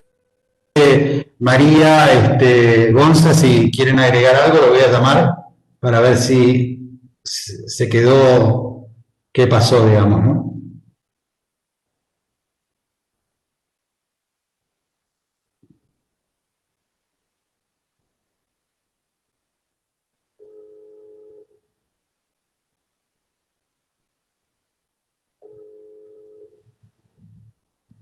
Estimado, ¿te quedaste sin señal? Yo te estoy viendo. Ah, pero no te estamos viendo todavía. A ver si recupera la señal. Pero no toqué nada, No, está bien. Pará. Puede ser que haya bajado tu Wi-Fi, el ancho de banda. Me voy a fijar, pará. Sí, bajó un poquito, pero está prendido, Ah, bueno, entonces en algún momento vas a retomar, vas a aparecer. Bueno, dale. ¿Va bien? Sí, buenísimo, clarísimo. Ahí le estoy. Mira, mientras tanto acá los chicos están escuchando, estamos hablando por este medio. Yo les decía que por. Ahí está, ahí apareciste. Ahí está. ¿Ahí aparecí? Bueno, Ok. No se te escucha. Habilita tu. Ahí está, ahí te escuchamos. Dale. Mira, te escuché, Frank, y sí, mira, Roger, ¿sabes lo que dice? Hubo mucha gente que ya trabajó sobre las patologías y le puso nombre. Yo me voy a dedicar a otra cosa. No quiere decir que no existan, pero a ver, si le preguntaran por lo de Frankl, diría sí, coincidiría con Frankl. Pero yo me voy a dedicar a ver a cómo ayudo a las personas sanas a estar mejor y más plenas. Y cómo ayudo a alguien que no tiene tanta salud a estar lo más sano posible. Ya bastante Freud describió las patologías, los demás autores. Yo me voy a dedicar a otra cosa, ¿se entiende? Y después se dedicó mucho a lo comunitario, ¿eh? Sabes que cuando tenía 50 y pico de años, dejó de atender. Se dedicó a los grupos de encuentro, grupos sociales, trabajó en política, ¿entendés? Él buscaba la paz en el mundo, era un utópico probablemente, un idealista, ¿no? Pero sí dice algo. Él dice que una persona que llamamos neurótica, él le llama persona desorganizada. Utiliza un término que la gente lo dice, me siento como en desorden, ¿entendés? Y la persona que llamamos psicótica dice persona en derrumbe. Utiliza esos términos. Es una cuestión terminológica. La persona que está en psicosis se derrumbó su estructura de sí mismo, ¿entendés? Y la tiene que rearmar. Y la persona que llamamos neurótica está desorganizada en su organismo, en su psimismo, tiene una desorganización que le produce perturbación. Pero no se ocupa mucho de eso. Roger no elabora ninguna teoría de la patología. Sí, dice por qué una persona puede enfermarse. Como hablábamos con Joaquín, por una disonancia en sus organismos y su psimismo, y aparecen defensas, rigideces perceptuales, estrategias defensivas, que algunos le llaman síntomas, ¿se entiende? Es interesante, ¿sabes por qué? Yo voy a ser muy fuerte. ¿Saben que casi nunca atendí a un enfermo? No me acuerdo. Desde que me metí con Rogers, en mi agenda no hubo más enfermos, poco, ¿no? Piénsenlo. Mientras antes de Rogers tenía obsesivos, tenía neuróticos, histéricos, fóbicos. Te lo juro, se los cuento porque me pasó, ¿eh? Hasta se hablaba, sí, che, me vino un fóbico. Hasta en ese lenguaje se hablaba, qué feo, ¿no? Qué feo. Ahora creo que no, me parece que no, pero se hablaba así. Yo empecé a dar cuenta que, no sé, José tiene mucho miedo. No.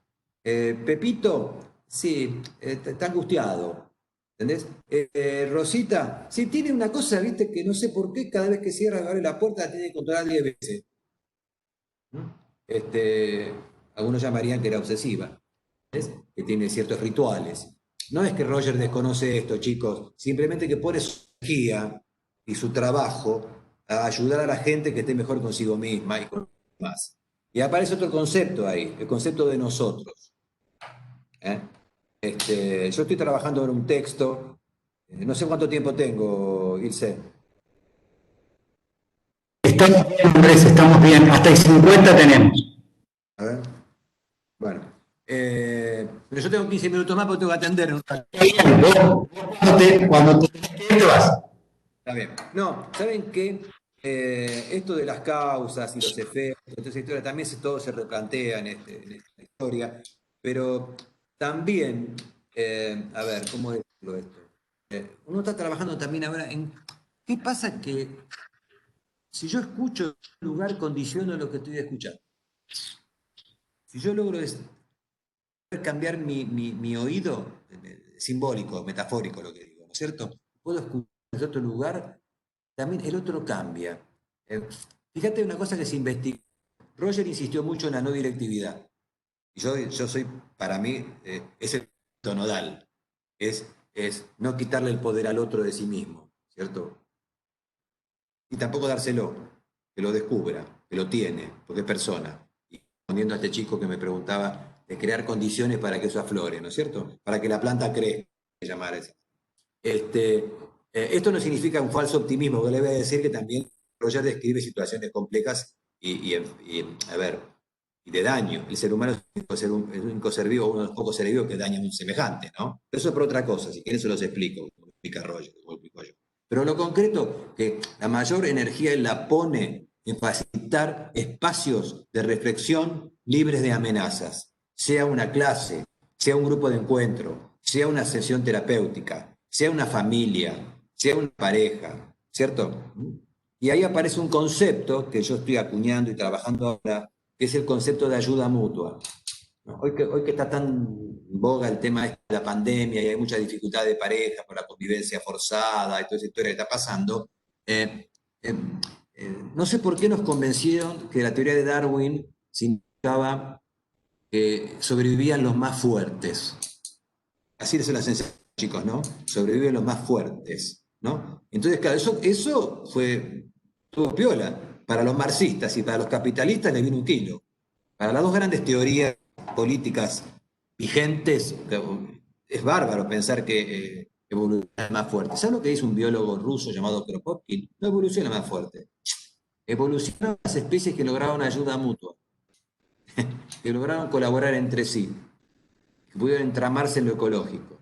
Y el ser humano hoy está todavía en la idea de fuerte. Y por eso así está el mundo. Por eso están quemando campos en Córdoba para cosechar o para hacer countries. ¿Entendés? Por ejemplo. Entonces, bueno, creo que nuestra pequeña tarea en el mundo que nos toca vivir, en los consultantes que atendamos, en los que coordinemos, ¿no es cierto? Y si tenemos alguna opción directiva, como tengo yo, que dirijo una institución grande, tengo 800 alumnos dando vuelta, lograr generar a ver, un modo de vínculo que fluya y que le permita a cada una de estas personas trasladarlo a sus ambientes. ¿Se entiende? ¿Soy claro? Eso es lo que intentó él, lo que intentó Rogers, trasladar su hipótesis del bienestar y del facilitar mejores vínculos, no solamente en el consultorio, con un consultante, una pareja, una familia, sino también en lo social. Por eso él renunció al... ¿Saben qué? Se enojó con los psicólogos y renunció a la matrícula. No quiero ser más psicólogo, dijo. Estoy podrido del consultorio. Lo estoy diciendo en términos, lo dijo más fino. Pero bueno, y se dedicó a ayuda social. Por eso fue el Premio Nobel de la Paz. Porque creo que cumplió un tiempo de ser terapeuta y de ayudar a las personas a resolver sus cuestiones y decidió ser más una ayuda social, comunitaria. Pero también, desde su teoría se puede explicar la maldad. Porque no es que era ingenuo él, que todos los seres humanos somos buenos. No sé, no me acuerdo quién me lo preguntaba. Si querieran... A ver, ¿por qué hacemos maldades? Y eso también se explica. Si la condición de lo vital es sobrevivir y por algún motivo que nos imponen que hay un otro ello que puede dañarnos, nos defendemos. La mejor defensa es el ataque. Cuando alguien habla de alguien, no me refiero solo en el sentido sexual, es porque al otro no lo considera un semejante, lo ve como un enemigo, ¿se entiende? Construyen su noción de sí mismo la noción de enemigo. Le conviene a muchas personas que manejan el mundo seguir construyendo nociones de enemigo, políticas, económicas, ideológicas, religiosas. ¿Cuánta gente murió por las religiones? ¿Cuánta gente murió por el petróleo? ¿Cuánta gente estos intereses que se mueven y que hacen que, por más que te creen condiciones óptimas, va a aparecer alguien que es un enemigo. Acá, la famosa grieta nuestra, que todavía lamentablemente sigue existiendo, a pesar de algunos esfuerzos para que no exista. Pero bueno, les conviene a las partes que haya grietas, chicos. Lamentablemente. Entonces, cada uno de nosotros tiene que intentar, en los vínculos que tiene, generar vínculos de bienestar. Parece medio utópico lo mío, pero bueno, creo en eso. Roger fue un libertario, En realidad, si lo querés ubicar a Roger, ideología medio un anarquista, en el sentido ideológico, no tirar bombas, todo lo que significa poder hay que intentar evitarlo, pero todavía el mundo no llegó a esa etapa evolutiva donde quizás no necesitemos que alguien nos tenga que decir lo que tenemos que hacer. Pero en realidad él lo aplica en la relación terapéutica. Yo no le voy a decir a un consultante lo mejor para él. Yo no le voy a decir a una pareja que es lo mejor para ellos. Voy a ayudarlo a que lo descubran. Eso sería la filosofía de base, ¿entiende? Ayudar a que el otro descubra lo mejor para el otro. Con metodologías, sin poner rótulo al principio. Y a veces, lamentablemente, miren chicos, hay un libro, si les interesa el tema, se llama Anatomía de la Destructividad Humana de Erich Fromm. Anatomía de la Destructividad Humana. Excelente libro, de Erich Fromm, donde dice que hace una diferencia entre agresión y destrucción. Agresión es un mecanismo, te diría normal, de a veces uno tiene que clavar un clavo, tiene que, no sé, hacer algo. Destrucción es, bueno, saben, es aniquilar al otro. Pero para que exista eso, el otro no tiene que ser un semejante. Ningún mamífero mata a un semejante, salvo en situaciones excepcionales. ¿Por qué matamos a un semejante? Porque deja de ser un semejante. Bueno, entonces eso es un trabajo que tenemos que hacer los humanistas, no solo en el consultorio, sino también en otros ámbitos, ¿no? También nos legó Roger, por eso fue candidato al Premio Nobel de Paz, insisto. No sé si estoy explicándolo bien, el tiempito que uno tiene, pero por eso nosotros tenemos mucho trabajo comunitario también en nuestra institución. Organizamos mucho trabajo comunitario, en este momento muy necesario. Andrés, te consulto, ¿hay un conversatorio entre Buber y Roger que no se ponen de acuerdo, puede ser? Sí, sí. ¿Qué? ¿Cómo te acordás? No, tiene que ver con la noción de nosotros. ¿Entendés? Es decir, para Buber era muy importante yo-tú. Y bueno, pero en un momento determinado él incluye el nosotros. Bueno, porque yo y tú sigue siendo yo y tú, no sé si me entiendes. Está bien, está bueno, pero le agrega algo más. Mira, voy a decir algo, les voy a proponer algo, chicos, practiquen esto, anoten. Vamos a cambiar los pronombres. ¿Por qué está construido nuestro yo, tú, él, nosotros, vosotros, ellos? ¿Por qué tiene ese orden? Piénsenlo. Ponemos el verbo ser. Yo soy, tú eres, él, nosotros somos, vosotros, ¿no es cierto? Bueno, vamos a ver. Pongamos nosotros primero. Nosotros somos, ellos son, vosotros sois. Invertámoslo. El yo que esté al final. Si logramos que el yo esté al final, nos va a ser mejor. Estamos en una sociedad muy yoicista, muy de salve, ¿no? Pero eso hay que, no sé, ¿se entiende? Y tiene que ver con el lenguaje, ¿eh? Te lo meten por todos lados. El lenguaje. El lenguaje condiciona lo que uno piensa y lo que uno percibe. Pero hagan el ejercicio, piénsenlo. Porque alguien inventó, no sé, yo no soy lingüista, no sé quién inventó ese orden, yo, tú, él, nosotros, vosotros, ellos. Pero fíjate que en ese orden, cuando aparecen los ellos, ¿quiénes son los enemigos? Los que hay que sacarse de encima, son los sellos. En Estados Unidos, viste que ayer un negro lo tirotear, son los sellos. Para los palestinos, los sellos son los judíos, y para los judíos, los sellos son los palestinos. ¿Se entiende? Para dar un ejemplo. Ambos están equivocados, tanto israelitas como palestinos. Mientras sigan considerándose ellos, estamos mal. Y acá también pasa políticamente, los sellos, en la otra, ¿entiendes? Pero bueno, eso también Roger lo trabajó mucho, la noción de nosotros. Y bueno, creo que le falta a la humanidad un tiempo para evolucionar hacia ese lugar. ¿Qué creo que hagamos? Sí. Es interesante irse a una cosa que se investigó. Es interesante, mira, yo me voy yendo, pero bueno. Cuando Roger impone este concepto de no directividad, ¿no? Es que uno no tiene que influir en el consultante.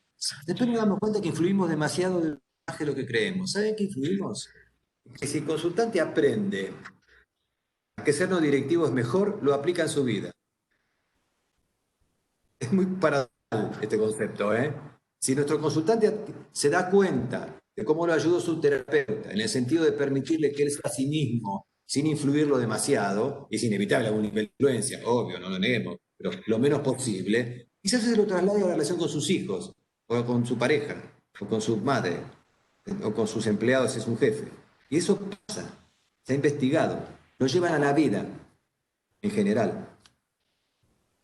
Es una paradoja, porque influye más de lo que uno quisiera, por paradoja. Y por otro lado, Andrés, esto de el encuentro entre dos procesos humanos,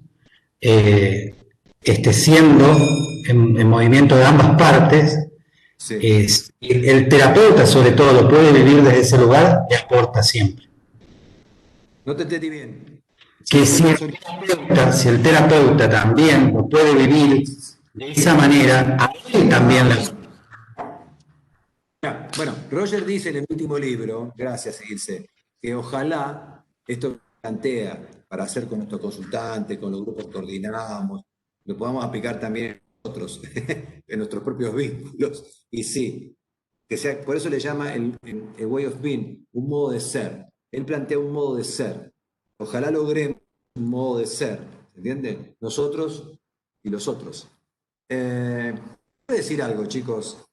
¿Ustedes piensan que la humanidad es mala? Voy a decir una cosa muy sencilla. ¿Qué piensan? Se habla todo el tiempo de la maldad humana. Cuando, a ver, Creo que ¿quién habla? Jessica. sí, yo creo que la humanidad es lo que puede ser Ajá. o de la manera en que puede utilizar los recursos con los que cuenta, digamos. O sea, el lenguaje, la manera de vincularse, la forma de significar la realidad, el contexto, el momento en que está atravesando. Sí. Lo pienso de esa manera. Si es malo o no, sería un criterio de un otro, digamos. Muy bien. Alguien dice. Pero de todas maneras, te voy a decir algo, Jessica. En este momento hay más gente de paz que gente en guerra. Hay más gente amándose que odiándose. ¿Entiendes? En el mundo, digo, ¿eh? Pasa que las noticias se conocen mucho, ¿viste? Pero si alguien está descubriendo, no sé, en este momento alguien está haciendo el amor, de eso no se va a hablar. Se va a hablar de alguien que en este momento está matando a alguien. Que cosas están pasando en este momento, lamentablemente. Alguien está siendo asesinado y alguien está haciendo el amor. Eso no va a salir en los diarios, ¿me entendés? Porque las noticias lindas no pegan. ¿Por qué quiero decir esto? Porque Roger creía esto. Creía que la humanidad esencialmente es más positiva que negativa. Lo que hay que hacer es ayudarla a que lo positivo crezca más. ¿Se entiende? En la historia de la humanidad siempre hubo más gente en paz que gente en guerra. Siempre. Lo que pasa es que bueno, se nota más. ¿Capta? Es una filosofía esto, un pensamiento, ¿eh? Pueden creer o no, cada uno que crea lo que quiera. Pero en Argentina hoy hay más gente que está haciendo las cosas bien que gente que está haciendo las cosas mal. Lo que pasa, se nota más lo que hacen mal. Yo veo la televisión y a veces quiero cambiar de canal. Lo que te pasan es que robar. Es verdad, están robando. No estoy diciendo que no, pero ¿viste? Parece que lo único que estuviera pasando es gente que roba. Está bien, no digo que no lo pase, pero no sé si me entendés lo que digo, Jessica. Prendé la tele ahora, el noticiero de que el canal que sé, y vas a ver que te filman un asesinato, el robo de un motochorro. Está pasando. Pero al mismo tiempo hay millones de personas como ahora charlando de esto, nosotros no estamos matando a nadie. No sé si me entienden lo que quiero decir. Hay como un énfasis casi macabroso, ¿no? Inventé una palabra, macabroso, de regodearse con aquello que es malo, ¿se entiende? Y nos convencen a veces. Y mi experiencia, mira, he tenido muchísima gente en mi vida, te podría decir que salvo excepciones, la gente siempre quiere lo mejor para sí mismo y el otro. En general es así. O en tu familia no pasa, Jessica. A lo mejor en tu familia hay alguno que está medio pirucho, puede ser, pero la mayoría... ¿Quién no tiene un familiar medio pirucho? Sí, lo tenemos todos, pero pensalo bien. O en tus amigos, ¿se entiende? ¿Por qué digo esto? Porque el pensamiento de Roger no es un pensamiento ingenuo, ¿eh? A ver, en el sentido que sabe que hay gente que hace maldades, pero lo que él procura, como dijo Ilse, es trabajar hacia la salud y con la salud. También lo hizo Maslow ese, ¿eh? Maslow también puso su eje en sus libros de trabajar qué estar sano, cómo hacer algo para que la gente se sanifique, no sé cómo decirlo. Bueno, chicos. Gracias. Bueno, antes de que te vayas, te quiero decir esto. Bueno, te invité y creo que eso es lo que vamos haciendo con los amigos, algunos de los cuales vos ya conocés, sí. Que es transmitir un poco la pasión de lo que uno eligió y hace para que después puedas ir a la letra, porque creo que eso es fundamental. Y bueno, te agradezco no solamente tu tiempo, es tu generosidad en compartir tu recorrido. Y bueno, la verdad que hay una coherencia entre el abordaje que vos elegís y esto que nos brindaste hoy. Así que te agradezco por todo eso y te mando un abrazo. Bueno, gracias por invitarme. Y entonces cuando hablo pienso, para leer teoría están los libros, no tiene tiempo de... Cuando uno charla, creo que es bueno contar experiencias, ¿entienden? Mezclado con teoría. Si no, yo escribí libros, lo pueden leer, ¿viste? Tanto tiqui, pero en un intercambio así, me parece mejor esto. Y me estoy muy cómodo con todos ustedes, chicos. Aunque pocos han hablado, pero mirá, se los vio. Está bien. Bueno, y te agradezco también por lo del jueves que viene, que Silvina va a aportar también. Gracias a vos, nos conectaste para que nos pueda contar también y compartir lo que es el psicodrama pensado de justamente Jacobo Leigh Moreno. Sí. Exactamente. ¿Qué es este sistema? Está en Polonia ya ahora, pero bueno, va a poder hablar. Hola, castellano. Bueno, chicos y chicas, chiques. Chao. Gracias. Chicos, mientras tanto, como para nosotros ir viendo qué recuperamos, que es interesante esta posibilidad que estamos viendo, ¿no? O sea, encuentros escuchando desde las fuentes los distintos abordajes, alguna repercusión, algo que quieran compartir. Me gustaría escucharlo a ustedes ahora que, o sea, a ver si se animan un poquito más ahora que estamos entre los de siempre. Gracias, Silvi, por tus aportes. No sé si estás todavía. ¿Sí? ¿Estás todavía? La profe, la colega. Sí, acá estoy. Excelente, me encantó, Ilse.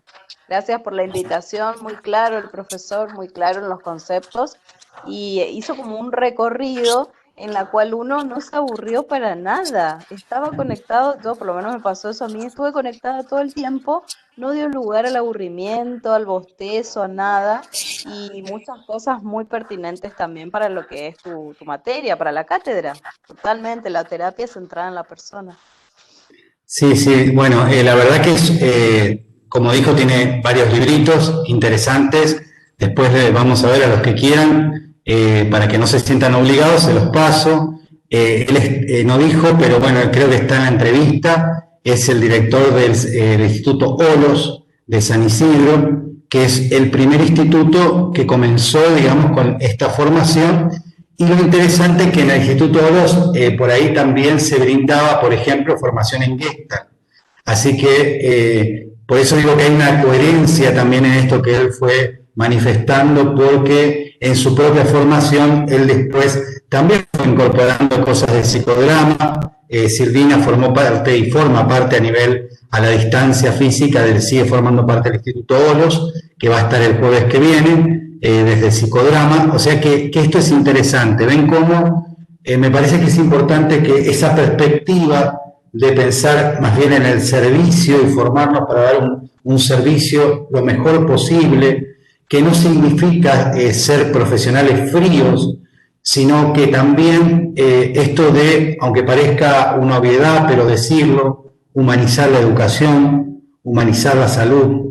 La verdad que a nosotros nos cuesta mucho, porque muchas veces uno en los obvios diría, las facultades de psicología deberían ser las más humanas, y vemos que muchas veces en las relaciones mismas de autoridad y de poder no se da. O sea que nuestro pequeño aporte, nuestra reflexión, esto de ser diferentes a pesar de que se pida obediencia ciega y una única lectura, bueno, a veces esto de ser desobedientes, de ser indisciplinados para poder ser de una manera más libre, ¿no?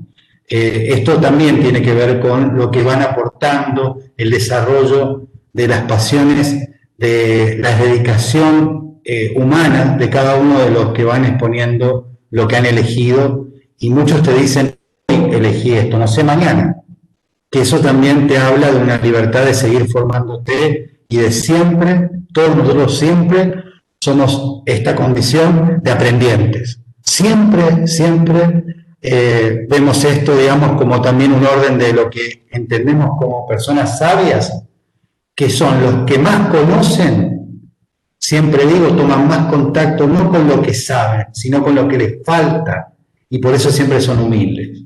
Entonces, esto, por favor, tómenlo, porque es un camino que me parece que sería el camino más ético de la dedicación de nuestra profesión. Ya seamos docentes o terapeutas, en ambos casos. Así que bueno, no sé qué quieren, si querés aportar algo más. Sí, por ejemplo, me gustó la parte donde se lo ve al sujeto, como decía el doctor Sánchez, donde se lo ve al sujeto no como un enfermo, sino como un sujeto que le pasan cosas como a todos nosotros, como al propio terapeuta, digamos, aquel que tiene miedo, aquel que está triste, aquel que se peleó con el marido, cosas comunes, pero no como una patología, no se lo ve como el enfermo patológico que entra al consultorio a ver cómo puede sanar, cómo puede curar, qué patología tiene y todas estas cuestiones, creo que rescato mucho esa parte y como decía él, darle una mejor calidad de vida. O sea, para eso está, digamos, el consultante viene para eso, para que el terapeuta lo ayude, lo oriente, lo guíe a que pueda tener una mejor calidad de vida. Totalmente. Básicamente eso. Gonza, María, ¿quieren aportar algo?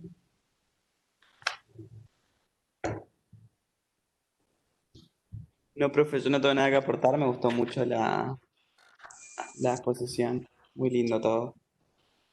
Bueno, me Sí, la alegro. verdad, yo estoy medio en penumbra, no se me ve mucho, pero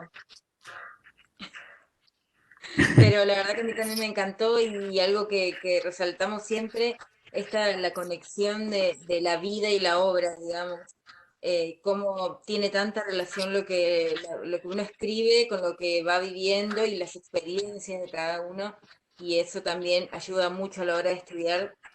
Hablamos de alguien, bueno, quién es, de dónde viene, cómo fue criado, no importa lo que sea, pero todo va a influir en lo que es hoy y en sus ideas y en sus escritos.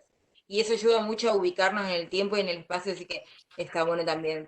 No, la verdad me encantó, súper claro y yo la verdad no tengo mucha profundización en Roger, pero me hizo como un pantallazo muy general, muy lindo. Profe, Buenísimo. Sí, eso, bueno, a modo de comentario, digamos, que por ahí sí vamos a la teoría, como decía también Bodas, digamos, no sé si, bueno, en mi caso particular, no sé si me atraparía tanto el poder o el querer conocer más sobre algún enfoque diferente. Y eso me pareció sumamente importante y rico para mí, porque te invita a esto, a investigar, a preguntar, como decía María recién, la historia del autor, en qué momento estaba, de qué forma se adapta a nuestros tiempos también, y son personas que están en ejercicio actual, digamos, lo que antes eran aberraciones sexuales en Freud, hoy son cuestiones identitarias, y los tiempos históricos cambiaron, entonces también desde dónde posicionarnos nosotros, y que son herramientas teóricas y éticas a su vez. Y eso no sé si se encontraría en algún libro o si podríamos tener ese nivel o ese grado de aprehensión de cada enfoque. Por ese lado me quedo con ese tesorito, digamos. buenísimo. Y a ver, por ahí en esto que decías, como siempre les digo, ninguno de nosotros los que estamos acá en los que nos toca una cátedra como esta, podemos saber todos los abordajes, ¿no? Apenas nosotros tenemos visiones, pero bueno, queremos compartir por ahí lo que vamos conociendo y es eso, compartir. Pero por otro lado, digamos, me parece que lo fundamental es ir escuchando una postura ética hacia el servicio, ¿no? Y en vez de que por ahí nos enseña la academia al o, y esto es muy de la ciencia de la complejidad, incorporar más el i, ¿no? O sea, no es o esto o lo otro. Por ahí el hecho del i nos permite justamente, pensando en el servicio, ir más allá de una teoría, ir más allá de ubicarnos en un grupo, ir más allá de eso y ubicarnos más bien en la ética y el servicio. Eso es también algo que tiene que ver con lo que está también en el bien decir, ¿no? Bendecir quiere decir bien decir del otro. Y bien decir del otro es hablar de la persona, no de la enfermedad. Que nos cuidemos de decir en la habitación 32 está la chive, ¿no? Que podamos decir, la persona, Juan, Pedro, eso es lo fundamental, que nunca perdamos eso de vista, más allá de que vayamos incorporando nuevas tecnologías, nuevos conocimientos, nuevas teorías. Siempre la prioridad es el respeto por la persona, por el prójimo, que en este caso nos consulta y desde ahí, digamos, nuestro servicio. Por lo menos como para cerrar. Y mañana tenemos otro invitado, así que por ahí pueden curiosear un poquito y preguntarle, que va otro amigo, Maxi Peralta, que nos va a compartir, digamos, está la entrevista. Mañana vamos a ir directamente a la psicoterapia o a la terapia analítica o a la terapia simbólica junguiana. Así que bueno, veremos de qué nos hable, qué nos comparte. Bueno, y ojalá lo podamos también sentir, disfrutar de esta manera para que aprender tampoco sea algo sufrido, sino que aprender también sea algo con un grado de diversión y grados de libertad, diría mi amigo Carlos Díaz. Bueno, nos vemos mañana a las 12:30. Que terminen bien su día. Dale, profe, nos vemos. Muchas gracias. Chao, profe. Gracias, profe. Chao.